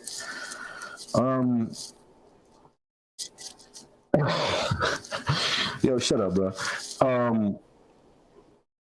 I like Harden, man. I like Harden because this is all politics, you know. Mm-hmm. And you were mentioning before about Giannis is 24. He's gonna have plenty of time to win multiple MVPs. And Harden's 30. He's been doing it. He's been doing the same thing for the past 3 years. Right. And he's been snubbed like twice. Right. So I feel like it's Harden.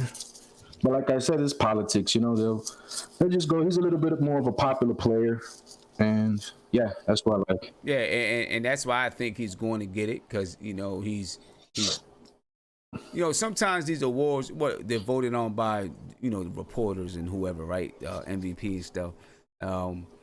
And I think sometimes they look and say, you know what, Harden's been waiting his turn. It's his turn. You know what I mean? And he's been waiting. He's been waiting his turn, man. And as long as he deserves it, be waiting his turn. It's his turn to get it. Giannis is definitely going to have his time to get MVP. There's no doubt about it. I wouldn't be surprised if he's the MVP next season. I mean, he might be the MVP this year. He might win it this year. But if he doesn't win it this year, if he doesn't win it this year, I mean, there's no wrong answer. But Harden's been on an historical run. It's like that's scoring. He's been like scoring 60 points, 50 points. And I don't know what exactly it is, but it's like he hasn't stopped scoring 30 points a game for I don't know how long. Exactly. And I'm gonna tell you something. People may disagree, but this time of the year when teams are fighting for playoff positioning and stuff like that, it means a lot when you're dropping 50 points a game and your team is fighting for playoff positions. It means a whole lot when you're doing it at this point of the season. You know what I'm saying? Right. It means a lot. And those type of things they've got to be taken into account. Yeah, CP3 has been pretty much invisible. Like I haven't really seen him do much. So, it's not like he's they're going back and forth in these games. Like he's basically doing it all himself. Yeah. Hopefully CP3 will get in there in the playoffs, which I think he will. You know, maybe he's just, you know, taking it easy and getting ready for when it's big time. But I mean, Harden has just been unstoppable, man. It's just a lot of people that like his game. Me in particular, I'm not a big fan of his game, but I like James Harden, you know, and it's just amazing to watch him see what he's doing with these threes and fouls, and it's just so hard to guard. Right. Where people are just like amazed, and you know, I think he should win it. Okay. Let me ask you this: did you get a chance to watch Duke and UCF play the other day? No, I didn't. I didn't get a chance to see them. I saw the last play. I saw that the and one over I don't know if it was over Taco Fall or whatever. Yeah. I saw Zion miss the free throw, and I saw Barrett make a big play. And they still got lucky because the UCF had a couple of tip-ins in there that should have gone in. Yeah. But they didn't, and they came out with the win. But I'm gonna tell you what, I saw the big stars making big plays at the end of the game. Yeah, it was an the game was intense. I want to see it again, man. I want to see it. I don't know if I can, but I would love to see it, man. The game was intense. I didn't know who to root for. You know what I'm saying? Yeah. Watching the game, because I have Duke in my bracket, so of course I wanted my bracket to win. I mean, in my bracket I wanted Duke to win, but I kind of wanted to see them guys pull off an upset. I mean, but I guess it didn't matter to me either way. The game was just so exciting. You know what I'm saying? I heard something that the game plan, that they set up a game plan to let them shoot the threes. Yeah. And they did. I mean, I heard Zion had he shot like 7 threes, man. He made only 3 of them, but he shot 7 threes. And to me, that's he kind of like won some points in my book. Yep. Because if you're what's the word I'm looking for? If you're able to take what the defense gives you, if you have the heart to take what the defense gives you, everybody knows that he's not a good 3-point shooter. But if he does it because they're giving it to him, I don't know if I'm saying it right. I got it right in my head, but I can't say it right in words. But if he's taking the threes because they're giving it to him, that means he's got a big heart. You know, like he knows what he's doing. He's a smart dude. Right. So he kind of won some points on me there. Right. And he's a number 1 pick no matter what. No matter what, man. Whoever gets the number 1 pick, Morant, Barrett, Zion is the number 1 pick, man. But listen, and if you make 3 or 7 threes, that's not bad, right? That's not bad at all. Yeah, no, it's not, man. But he was taking them. That's what I liked. He was taking them. He was like, man, forget this. You're giving me this 3, I'm gonna take it. Yeah.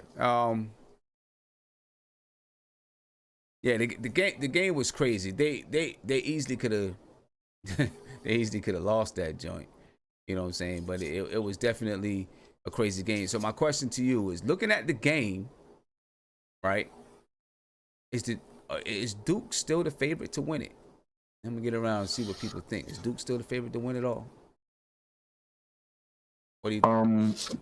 I didn't think they were the favorite in the beginning, just because it just doesn't go down like that, man. It just doesn't go down that whoever has the best players wins the championship. It always comes down to like whoever has the best system, and it usually goes to teams like Gonzaga.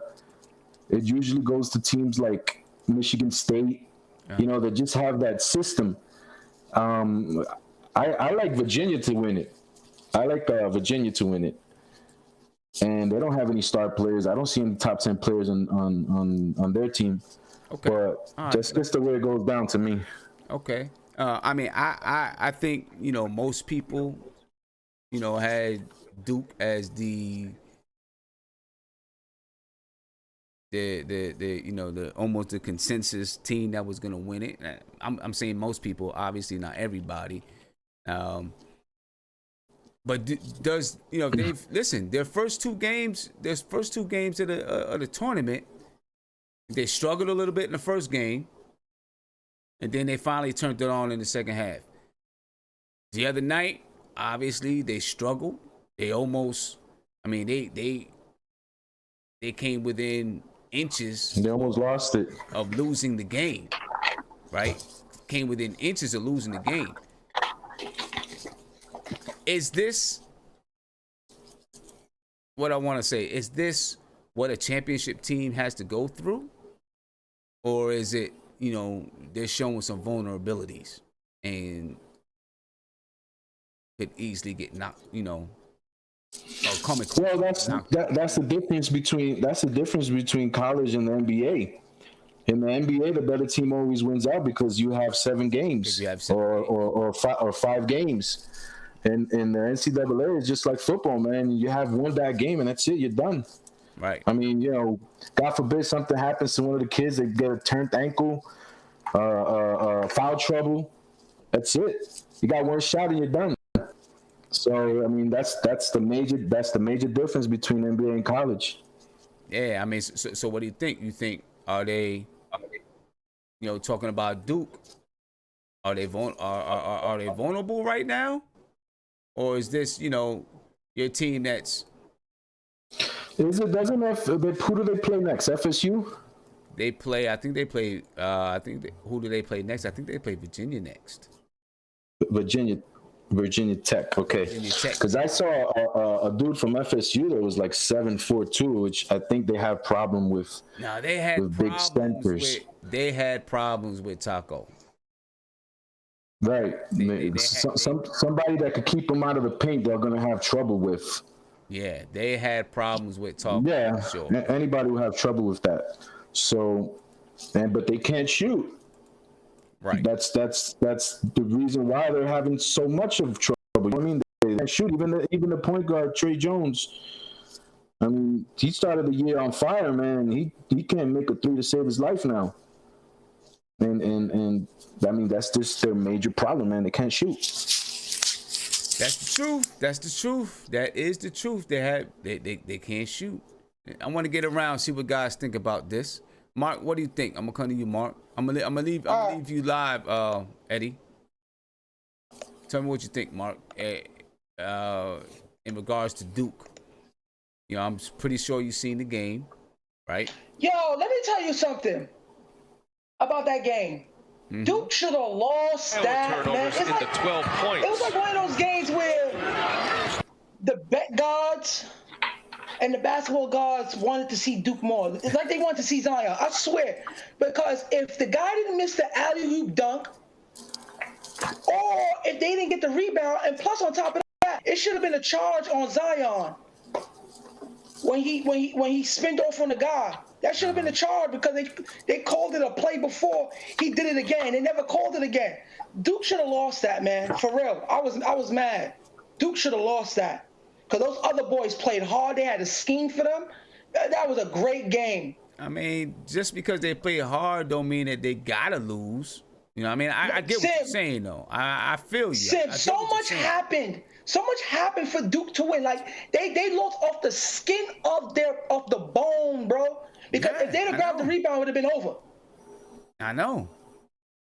But I give it to Duke because they stayed in there. The mentality was there. But other than that game should have been won. Oh, even off that alley-oop dunk. If they didn't hit that alley-oop, they'd have been up 6. Mm-hmm. And they would have won. Right. Let me ask you. They missed the alley-oop dunk. Let me ask you.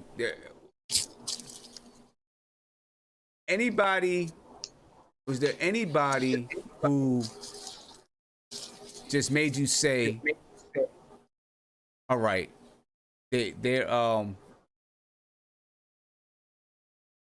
really stepping in and becoming, they are a primetime player. What about Zion? Listen, I know, like besides Zion? What about Zion? Zion had what do you have? 30 points? He had 30 points, like 11 rebounds. You know what he did? What I liked? when he got when they were swinging the ball to him, like it was a point where RJ didn't want it. It was the point where he went up on Taco, and he had the double adjusted layup. RJ didn't want the ball, and it was perfect for RJ because his skill set warrants that part. But Zion just took it and went up. He took it and went up because he's like, damn it, if y'all don't want it, I'm gonna take it. And that's what he did. So he showed me like, you know what, if nobody wants it, I'm gonna take it upon myself. I ain't scared to do it. Right. So I know one of the things that you had with Zion is you wasn't sure if he would. We see that he's that way. He's his guys play, right? We see. Yeah. That. Will it translate to the NBA? Him being able to do that. Like what he does will be so perfect with a collection of talent. That's why he looks so good on Duke, because he has a collection of talent with him. So his skill set you're gonna see it because he hustles, he rebounds, he plays defense, he can pass. But is he a guy that I said I could surround an offense to him? No, because he don't have the offensive skill set. He hit threes. He hit threes, but those was like set threes, and they left them open. Like they fought a lot. Like that defense, they forced Duke to shoot. So you didn't see him. Duke didn't want to take it. So you didn't see him create any offense for himself. It was more off the bounce. It was more off the dribble. Like when I tell you, like he has the handle to get where he want to get to, but does he have the handle to when you need like when you need to create for yourself in a way where it's like when you see Kevin Durant create for himself. Right. But I don't think Zion like has that. Okay, it's more about a line drive. He doesn't have that. He doesn't have that. When he has the line drive, don't let him have the line drive. When he has the line drive, it's over for you. But let me ask because he's gonna jump higher than you. Right. He doesn't have that, but does he need that? Well, if we're looking for him to be this type of player, well, most people have him transcended. Most people have him being a number one guy. So if you're looking at it from that aspect, no. But as he could maybe be a second or third guy. I think third with a collection of talent around. Yeah, he's very, very, very valuable. Very, very, very valuable player. But I don't think he's KD level type of transcendent. No. I don't think he's a number one guy that's going to take it to the final. He's definitely not going to be the offensive guy that KD is. We know that, right? Yeah. There's not going to be too many people ever that come into the league that are the type of offensive guy that KD is. Yeah. No, I'm talking about like have like an offensive prowess like that. Right. Anybody that could score on that type of NBA level. When you can't stop him. I guess what I'm asking is, does he have so much power and so much speed? He reminded me of Charles Barkley Philly days, where he was just bullying and bruising people to get where he want to go. Right. So you don't think he can do that? He could do that in the league. Yeah, he's 285. So you don't think that Charles Barkley was a number one guy? When he got to Phoenix, that's when he became a number one guy, and he's remember he could shoot, pass, and dribble. Okay. I mean, but it took Charles Barkley was more offensively skilled than Zion. All right. Yeah, you're probably right. Can I ask you guys this? Charles Barkley also came into the league. He didn't come into the league Zion is 18 years old. Yeah, but the thing with Charles Barkley, remember who he played with. But Charles Barkley didn't come into the league at 19 years old. He came in 84, right? But he was playing behind, like, I think Moses Malone. He was playing with a great Philly team. No, but what I'm saying is he came in at an older age where he was. He developed his game a little bit more. Zion has room. He has room to improve. Yeah. He really does. But when you watch his jump shot, it's like he's a set shooter. He's a set shooter, bro. Yeah. Can I ask you guys this? Is Draymond Green comparable to Zion? What happened? You think Draymond Green is a player that's comparable to Zion? What happened? Draymond Green? Mm-hmm. He'd be a better Draymond Green. Hold on, Gormo. You're live, Gormo, but hold on for a minute. Oh. I think he'll be a better Draymond. And it's kind of like a two-part question. Athleticism. But Draymond is good defensively, though. He's a maniac. It's kind of like a two-part question. And the reason why I say, do you think he's comparable to Draymond? Is Do you think that Golden State Warriors win those championships without Draymond? Sim still there? Yeah. You're there, Gormo. You're just live. It's just Eddie's talking right now. Oh, my bad. Yeah. Say that again, Eddie. Okay, I was asking, is Draymond Green comparable to Zion Williamson? And the reason why I ask if he's comparable to him is, do you think that the Golden State Warriors win a championship without Draymond? I mean, they didn't win it without. Well, he was there. Do they win the championship without Draymond? That's a good question. I don't think so. I don't think. Right. I don't think so either. So I think, and I'm just looking at this right now. This point of view is, I think we have to look a little bit more into what kind of heart Zion has.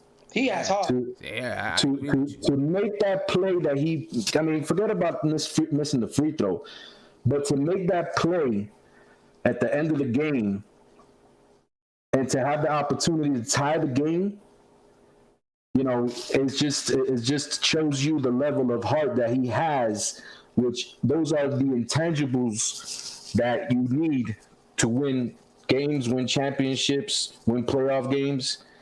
And, you know, it's growing on me, because I had a lot of, you know, ifs and what's about his game, but those intangibles are starting to show right now. He's been playing like that all year. And like I said, I don't think, and what you said, I don't think Golden State wins championships without Draymond. And sometimes people lose that in the shuffle, you know, because they see Curry shoot all those threes. Wait, so what you saying, Eddie? You're saying that Draymond is the main reason why Golden State won? Because I can remember not necessarily the main reason. They win without, but he's a big piece to the puzzle. Yeah. And when we're talking about who's going to take number one, sometimes there isn't that Anthony Davis. Sometimes there isn't that KD. But is the guy a big enough piece to a puzzle to win a championship? And he's basically the most perfect player that you can ask for to be a Knick. Hell no. All these players, Durant, with all these players, Barrett, Zion is like the perfect piece to the puzzle that we're trying to build. You have to, like I said, you have to have those transcendent players around those guys if you're going to see their full skill set. If you don't have him, he's just going to be he might just be regular. I don't think he's a transcendant talent, because when Draymond's so good, he has Clay and Curry who he could play off of. Right. I think he'll rub off Draymond's defense. What you guys rub say off about on Draymond's Knox. defense? His enthusiasm will rub off on Knox, and Knox, he has that type of skill. He's just really, really young and really, really weak right now. But do you think he has the mentality? John Morant's a leader, man. The mentality, but that's where Zion comes in. It's a puzzle. Yeah, it's a puzzle. When you look at Steph and Clay, they have the mentality to shoot that ball and to end people. That's the difference. So you don't think Zion has that mentality? Who? You don't think Zion has that mentality? No, I said no. Zion been playing like that all year. I'm talking about when he said like Kevin Knox. I said what makes Golden State great is because they got those two snipers that has confidence out of this world to shoot the way they shoot. But just like I just said it, Zion. But their chemistry is awesome. Like Draymond's chemistry with Steph Curry, man. When they do that play where they give Draymond the ball at the top of the key, and Curry's at the 3-point line, it kind of like fakes to midpoint of the midpoint of the basket and comes back around and goes back to the three. Like they got that down pat. But Eddie, look how open Draymond is because of Steph Curry. So it's like a 70-30 thing. It's like a 70-30 thing because Curry hurts teams' defense. It's absurd. It's absurd. Go ahead. But Knox got range. Yeah, you guys know. I'm not saying he's Curry. Don't get me wrong. I'm not saying he's Curry, man. He will be Zion will be an important piece if we land Kevin Durant and Kyrie. He'll be perfect. Hey, he'll be perfect. Hold on Yo, Mark, tell Eddie to unmute me. Go ahead, Gormo. Yeah, I was gonna say, first and foremost, Zion does not play like Charles Barkley. He plays like Larry Johnson. Go watch the UNLV running Rebels. Yeah. Charles Barkley, even at Alabama, he had great feet, man. Y'all underestimate that, man. This guy had great feet for playing down low. Zion does not have that. Zion is a very linear player. He goes from point A to point B in a very explosive, very fast, very powerful manner. But the thing, this is why I'm scared of what I'm scared about. He's 6'6", 280. One, I don't know how big he's gonna get. I don't know about his genetics. He might balloon, tractor trailer size. Rest in peace. The other thing about him is that in the NBA, they're gonna gear their defenses to stop that. They're gonna crowd more guys in the middle, make sure there's somebody to crowd him and stop him and force him to shoot. Now, yes, can he get better at shooting? Possibly. We don't know. But like you said, Mark, at best he might be like a Blake Griffin, who has improved his jump shot. It's very set. But the guy Zion does not create off the dribble to my liking. Not enough. That's why right? So you know how to play him. If I know you can only go one way and you're really going to go one way, I can stop you. Now, I think that what we get hyped up of is that Zion makes ridiculous, beautiful dunks. It's the most beautiful, most powerful dunks you've ever seen. It's like a black Mustang running at 100 miles per hour. And you're like, holy crap. I don't know how fast Mustangs really run. But anyway, when I look at him, I don't see, when you talk about number one, like Eddie said, you talk about a guy like Draymond. Draymond was a second rounder. Now, can you get the same? Draymond was also coached up. So when I'm looking at a guy like Zion, I'm not hoping he's Draymond. I'm hoping Zion has the Draymond effort, though, like the plus effort, times whatever, right? Me personally, when I look at a guy like John Morant, who's improved his jump shooting, this guy was playing with nobody, right? And he was still that good of a talent. This guy, to me, John Morant, I mean, they lost by 20 the other game, or 28 the other game. They got kicked out of, eliminated out of. But the guy always played to the occasion, and he was playing with nothing. Zion is playing with R.J. Barrett, Cam Reddish, and Coach K. Who the hell was John Morant playing with? So when you talk about who would fit the team better, yes, obviously we get Kyrie. It doesn't make sense to draft John Morant. But if we don't get Kyrie, you bring a guy like John Morant. Hold on, Mark. John Morant is a type of guy that I feel like he would elevate other guys on the team because he's fearless. He plays with a certain attitude where it's like, well, it's us against the world. I don't really care. Let's go out and let's kill him. It's either we kill him or we die. That's going to rub off on Knox. Mitchell's already having that, but I think that Mitchell, obviously, if he play with a guy like John Morant, who's going to get him the ball on those alleys, he's going to be even more dangerous. And you're already talking about a guy, he could be that floor joiner because Fizzo's not going to be the guy in terms of being the tough line. He's a rah guy. John Morant, to me, is the type of guy, he's the type of leader you build around. Yes, Zion's a nice guy, whatever. It's great. Nah, he's good, fearless, bro. But let's see him. I have yet to see. Yes, he's fearless. Don't get me wrong. But John Morant's the type of guy, I feel like he leads you into battle. It's like, yo, I want to die for this dude. Versus Zion, he's a great talent. He's fun to be around, a good guy. But he's playing around too much security for me to believe that coming out of college automatically he'd have that leadership level that John Morant has, man. I look at Zion, and he has no bad habits. He's got Zion as a system player. I'm sorry, Mark, you just said it yourself. If Zion's around talented player, but John Morant, I'm not saying that he can shoot off ball yet, but given what Fizzo wants to do with his point guard, John Morant fits that T plus. This guy Fizzo was salivating over De'Aaron Fox. You told me he wouldn't love John Morant? What? A guy who can facilitate, has court vision, is aggressive, is improving his jump shot? I guess my question is that I love. So we're saying that if we have the number one pick, we're not going to take Zion? For me, For me.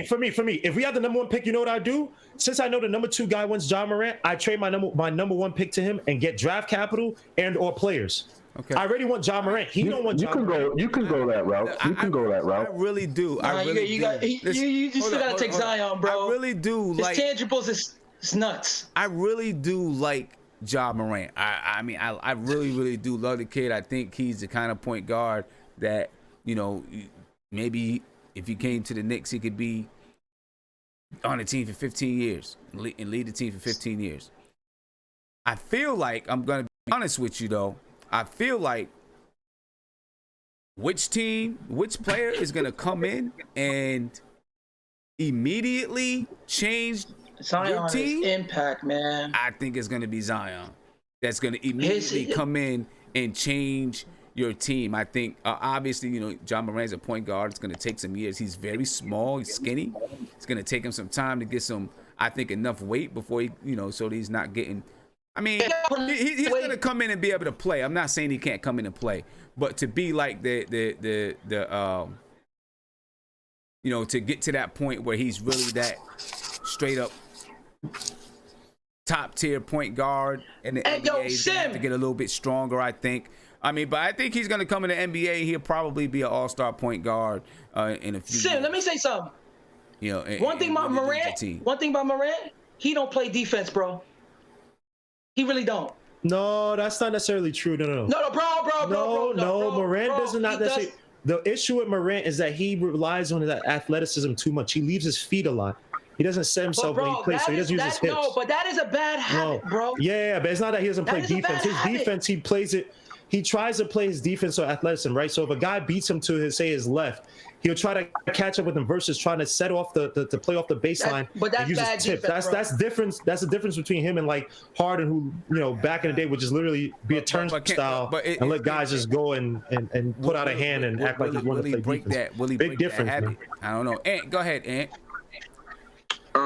Now me and son is gonna hate me for this, but man, it's only one pick at number one, and that's Zion. He does more than just dunk. Do great dunks. I think so too. Like that pass he made from half court with one hand, it was on the money. His defense, his intensity, his energy. He's the kind of guy that his impact is gonna go beyond his numbers. He's the kind of guy that if you put on the Knicks right now, the entire culture is different. Just from his energy. You talking about slow starts and lack of energy from guys like Knox and Dennis Smith and guys getting lost in the game. With Zion, to me, he's the kind of guy you bring in and he's a leader. He's a leader. The energy he plays with, he plays the right way. Yeah, he could have sat out the rest of this year. He strapped him back up and got back on the court. Like, to me, that type of stuff, it's the small stuff that, you know, is important. Ja is great. I like Ja Morant. But if we have the number one pick, you just can't pass on Zion. Imagine if we pass on this kid. Fired. And he goes somewhere and wins championships and is an all-time great. That's such a Knick thing to do. But what if we draft Zion and Ja Morant does the same thing? We cannot win anything with Zion Williamson. If we pass on Zion Williamson, no. What if we do the same thing with Ja Morant and Ja Morant goes off to someplace and wins championships and Zion doesn't? If we get the number one pick, we just can't do that, man. I think this kid is at least a surefire star. And the biggest game of Zion's career, right? The biggest game of Zion's career, he had 32 points. Now he's playing with guys around him. He's on par with KD's here. Listen. Like what he's doing right now. He had 32 points, 11 rebounds, 4 assists, 1 steal. He was 3 for 7 from the 3-point line. He took the big threes. Remember in that game. Throws. I mean, he's got guys around him, but I mean, he tripled. He's still the top dog, even with those guys around him. That's what you're trying to say. He took over that game. Right, RJ Barrett played 40 minutes. He was 6 for 15 from the field. Cam Reddish, okay, he was 5 for 8 from the field. He was 3 for 4. He hit a clutch shot in that game too. A clutch shot. Right, but I mean, yes, he did. I mean, Zion Williamson basically. I mean, he was 12. He shot 50% from the field. He's 12 for 24. This is the biggest game of his career. He was the guy. He was the guy all year, bro. It ain't even close, bro. And I mean, to me, it's like that says a lot to me. That proves a lot to me because, you know, now he missed the free throw to tie the game up, right? And RJ Barrett was there, and of course. That goes to having, you know, when you got talented guys like that, you know, they can be there. But the fact that he was able, I mean, listen, UCF was giving him trouble all night with their size. And he still went hard to the cup, was able to get the foul, strong enough to convert it. I don't know, man. I think he does. I think the Knicks draft him. I think Sim, I don't know. Sim, there's no debate, bro. I think he sets you to another, puts the team on another trajectory, I think. Nate, go ahead, Nate. But yeah, so one thing about Zion people need to understand is that with Coach K right now, they have not featured him in the post. They haven't really even tried to use him in the post. I think he's got the quickness and the ability to play well in the post, but also too, I think he could be that point forward that we kind of wanted KP to be when we drafted him, with the ability to pass the ball if enough people are around him to get those open shooters the ability to make shots. So I think his passing game is very underrated.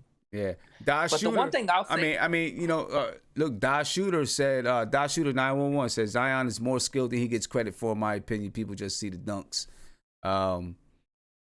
IKBM says Zion is playing on a team that doesn't actually accent his skill set. He's an excellent facilitator. He's backing up what you're saying, Nate, but no shooters. Exactly. But here's the one thing that I'll say out of everything about Zion that I love. The guy has heart. If you listen to him in his interviews, he wants to win. He has that winner's mentality. He's not going to take no for an answer. And I think that would be perfect for guys like Knox you talk about. It would be a great role model for a guy like Robinson. Like this is a great guy. Like this guy has the right mentality to lead a team.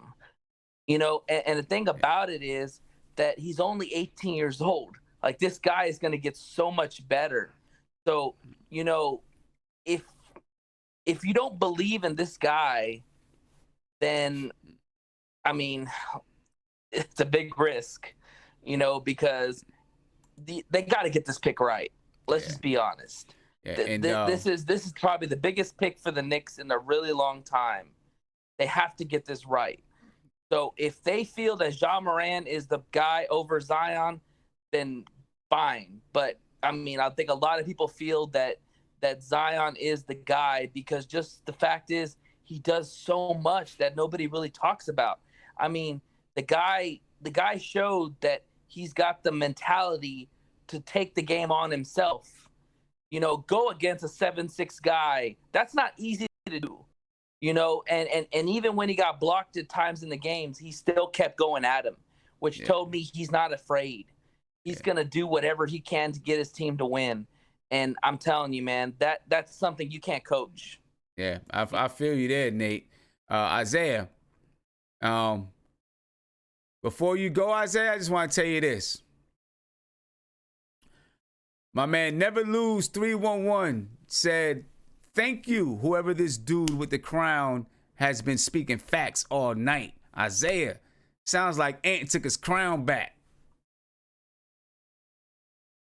Sounds like Ant took his crown back, Isaiah. Ridiculous. He didn't take his crown back. That's my brother. I don't know. I took his crown. I don't know. Chat sound like he took his crown back. So let me ask you, Isaiah. So is Duke still the favorite? We talked all about, we talked all around about what, Zion and whether or not he's going to be a franchise player in the league. Is Duke still the favorite to win it all based on the first two games of the tournament? Sam, I want to say first thing first. Praise up to Nurkic from the Blazers. He had a real bad leg injury, like a Paul George leg injury. Oh wow, hate to hear that. Praise up to him. Hope he's good. I tell you the truth, Sam.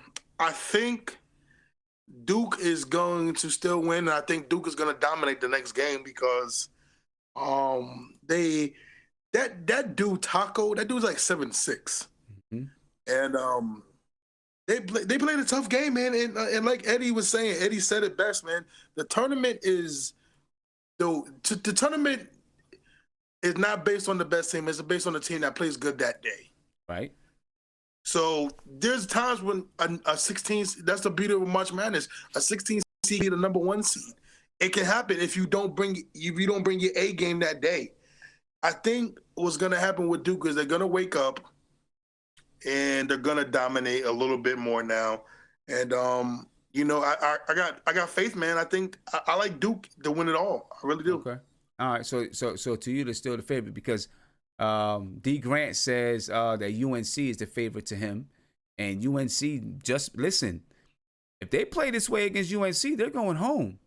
No doubt. But I think they're not going to play like this they wouldn't play UNC into the championship, but if they play this, if they get into the championship game against UNC, they're done. They're done. They play if they. I don't know. Maybe UCF found a strategy to defeat them, and other teams are gonna try to copycat it, right? And try to leave these guys open from the perimeter and dare them to shoot. Hey, yo, Sim, can I say one more thing, Sim? Yeah. Ant got a fake crown on. I got the crown. Don't do that. That's a fake crown Ant got on right now. I don't see it. He got that from Burger King.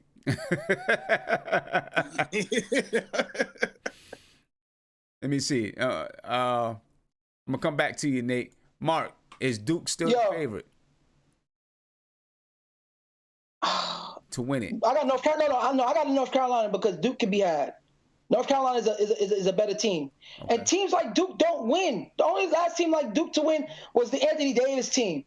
So always coming into the tournament, I think most people, most pundits, most people, I don't know what the odds were in Vegas, but had Duke winning it. If you go and look at most people's brackets, North Carolina, some people have Virginia. Sim, they're blowing teams off the floor. North Carolina is great. That's true. And they might be blowing teams off the floor. How many times have we seen, a team in the NBA, a team sweep through the Eastern Conference, but then, don't win the championship? I mean, that's happened. You got Duke going because if they don't make thries like they didn't do the other night, they can be had.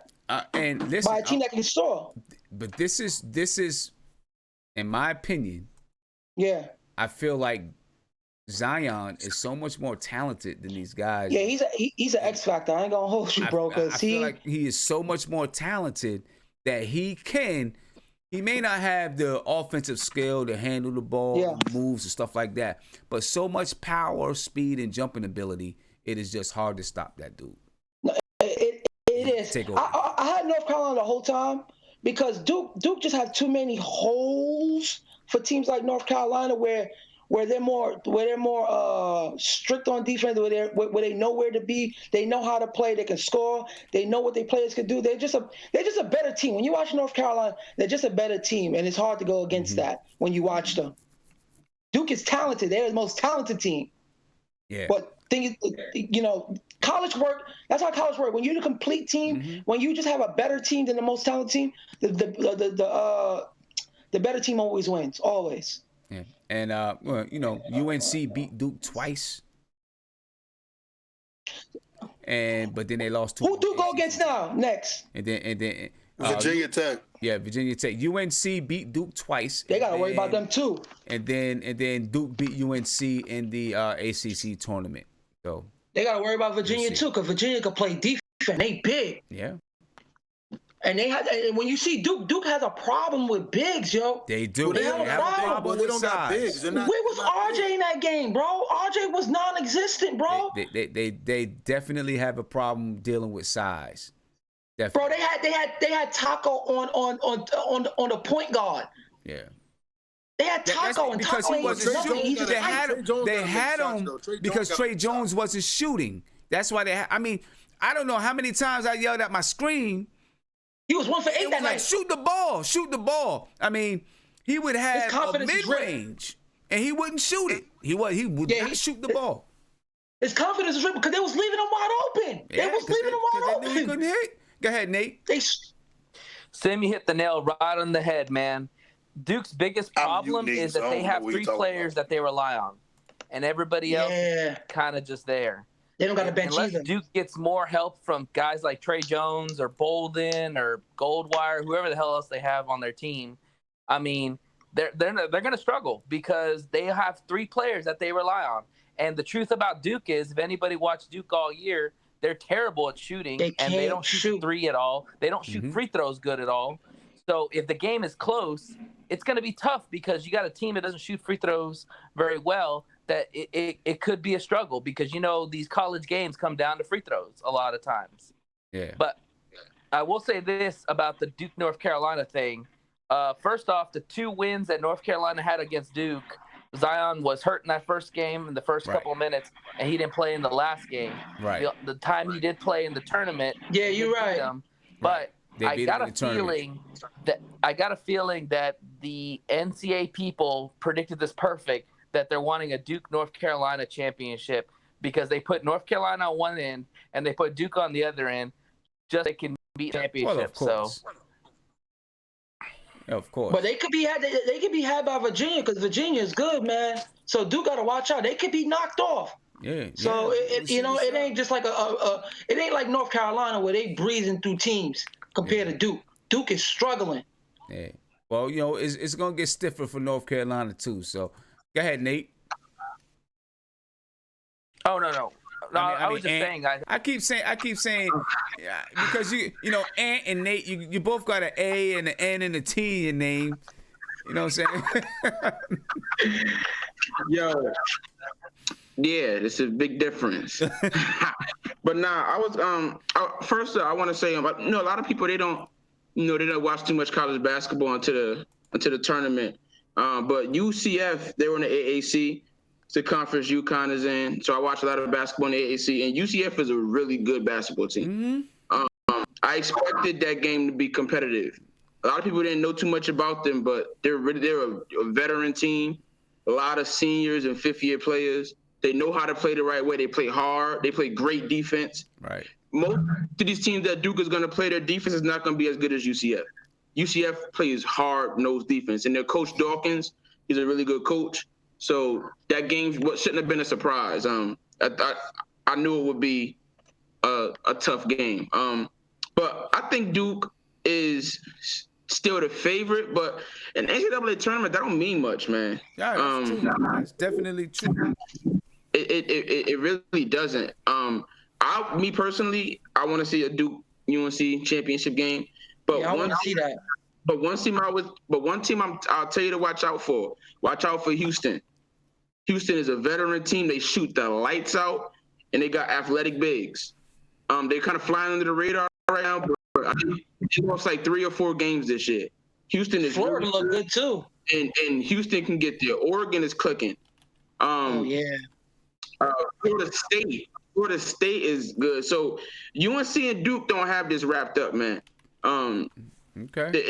There's some good basketball teams out there, and I think it's going to be a real good rest of the tournament. I think they showed like the teams that made it to the Sweet 16, and in all but one region is all top 4 seeds. Mm-hmm. So it's about to get real out here. So North Carolina's throwing these teams out, but they about to get they cojones tested. So and Nazir Little stepping up too. They didn't contribute from Nazir Little, so that's an extra punch that they got because he wasn't good all this year. He's stepping up in the tourney right now. And he's a big body. That point guard is good too. He's going to the A. He's going to the NBA. He's going to be a good rotation player. So it'll be interesting. Me personally, I want to see Zion in North Carolina. Did you hear that story about after Duke lost the second game without Zion, and they said Zion was in the locker room heated. And Zion said, they got to see us again. And he went out and he put on. So I want to see that matchup again in the championship game. It's hard to beat the teams 3 times in 1 year. So I picked Duke and UNC championship game. They didn't beat them 3 times in 1 year because Duke beat them in the ACC tournament. Yeah, but if they beat them in the championship game, that'll be 3 times. They'd be 3-1. Well, yeah, right. I mean, there's definitely going to be whoever could shoot Duke out, Duke don't got a chance. Whoever can shoot that ball, watch out for Houston. Remember I said that. Ball, Duke can be over with, but Zion, man, he's just showing up every time. We got it on the books, Ant. We got it on the books. You said, watch out for Houston. We got it on the books. Watch out for Houston. We got it on the books. Sweet 16. It's a lot of scrappy teams, y'all. We are at the Sweet 16. I was looking up tickets to the Sweet 16. Because it's going to be here in DC. It's going to be some games here in DC. I was looking up tickets, and the cheap seats was like $250. Nuts. Like, they tripping now. Now they wilding for real. Nuts. Come on, man. Nuts. Yeah, like $250 for the cheap seats. This is college ball. And then of course down, baseline. You telling me you can't pay them? Right. You know what I'm saying? Right. Down front row was like, $3,000, $4,000, $5,000 for a front row seat. Off the chain. Someone bought a ticket for $7,000. Yeah, that's crazy. It's real crazy, man. That's how they do it. That's how they do it. That's how they take advantage of these young boys. You know what I'm saying? It's a shame that it has to. Zion turned it up. It's a shame that it has to. He's the reason why these tickets is crazy. Yeah.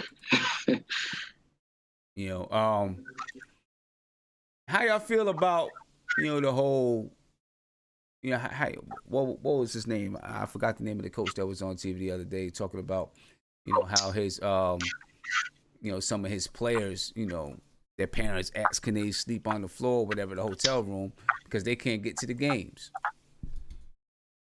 Which coach you talking about? Sampson. To me, that's going it's going overboard, man. A lot of these violations that these teams get, you hear stuff like the coach paid for the player to go see his mom, or like I feel like the NCAA they get you for that, but then when you have North Carolina having their student athletes take fake classes to stay eligible, they don't get no punishment. So it's like the NCAA is this weird, corrupt organization, man. That bro, you know what classes Derrick Rose took? When Derrick Rose was playing for Memphis, you know the classes he took? Look, I can guess. He barely went to class. I listened to Derrick Rose talk. I can guess what classes Derrick Rose took. All right. Bro, crazy, man. He had like beginner classes, bro. Yeah. It's crazy. The NCAA is a joke, man. Yeah. It's a joke. But Sweet 16 is on its way, ladies and gentlemen, and here you go. You can see your matchups for the Sweet 16. That is on the way, and it's going to be hot. It's definitely going to be hot. The NCAA is going to continue. I wish Morant would have won, though. I wish Morant would have won. Me too. I wish Morant would have won too. I wanted to see him more against competition. Me too. I believe if he would have won, I believe that they would have been playing Duke. Right? Am I right? Sim, you know what Florida did to him, though, right? They would have played Duke in the last game if they would have won. Sim, you watched the Florida game against Morant? Actually, wait a minute. Let me look at my what's it called? Maybe they wouldn't have been playing Duke. I don't know they would have been playing Gonzaga or something. I don't know. Oh, that wouldn't have been good. Oh yeah, I forgot about Gonzaga too. I forgot who they would have played. I need to look at it. I think they would have been playing Gonzaga if they would have won. Man, it's a lot of good. Oh my God. Sim, you saw Morant go against Florida, right? Yeah. You know what he did that game? You know why they lost? He was forcing a lot of shots that game. Like he went more offense than passing. He didn't control the game that game. Well, he was taking a lot of shots that he shouldn't have. Well, that's kind of what I think that was kind of their strategy to allow him. Yeah, they forced him. That's Leonard Hamilton. I think that's what they wanted. That's what they wanted him to do. They took him on his game. Yeah, definitely. They took him out of the game. So yeah, exactly. Yeah, I had Murray State. Murray State would have been playing Gonzaga. Yeah, and I had Murray State. I thought that they were gonna make it to. I thought that they were gonna play Gonzaga in the Sweet 16. Obviously, it didn't happen. They were eliminated. Yeah, I had Murray State winning 2 games. But I didn't think they was gonna beat Gonzaga. Yeah. Gonzaga's on another level right now. I didn't beat Gonzaga either. But I have Gonzaga losing to Michigan. I don't know, man. I don't like Tom Izzo, man. I have Gonzaga losing to Michigan. Why you don't like Tom? I like Tom. Michigan.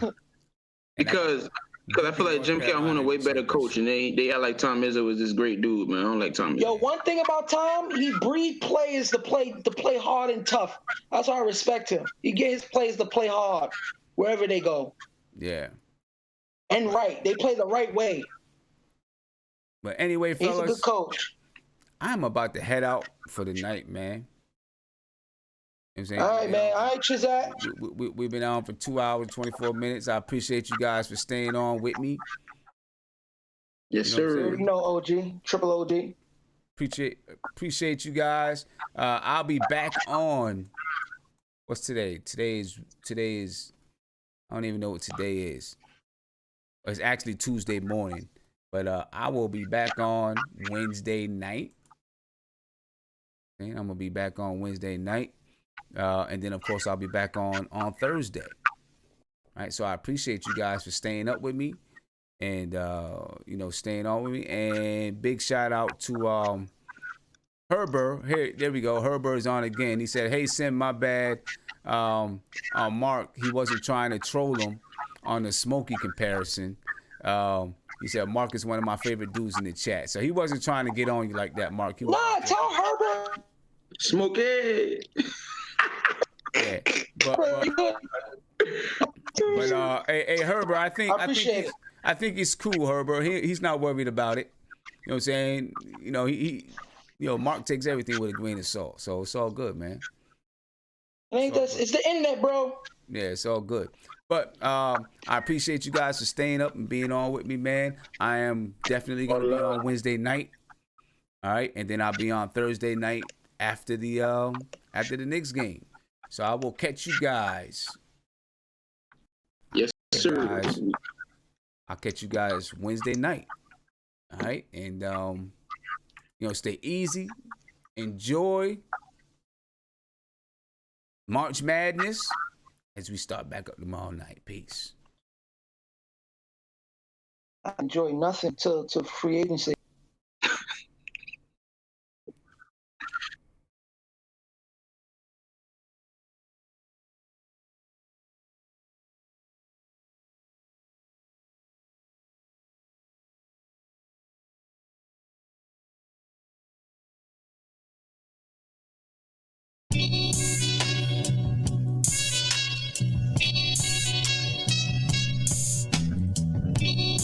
Real shit in motion.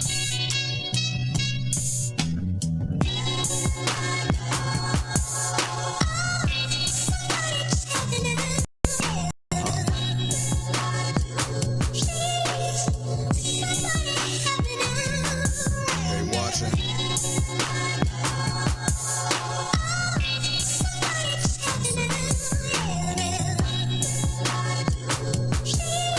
This shit real. Man, the government's corrupt, they on a mission for gold. And Lucifer is in a suit, talent fishing for souls. But these silly niggas slipping, their remission is closed. Gold jewels, Gucci shoes, and Cadillacs to no foes. When I'm dealing, I ain't dealing like my nigga Yo Gotti. Man, the government's corrupt, cause I ain't hurting nobody. Couldn't be the type of nigga talent fishing for the white. Cause on the real, I know I'm helping out, I'm taking the life. What could make a nigga quit and give up all of his goals? Not give a fuck about his appearance and just sleep in the cold. Life is hotter than cold when it's fresh off the stove. I'm just trying to grow from the concrete water froze. You let diamonds expose the receipt in your soul. But when God comes to collect, I hope you have what you owe. When the only thing it do is get you high as an eagle, but they can't profit, so they tell the country that it's illegal. Man, it's fucked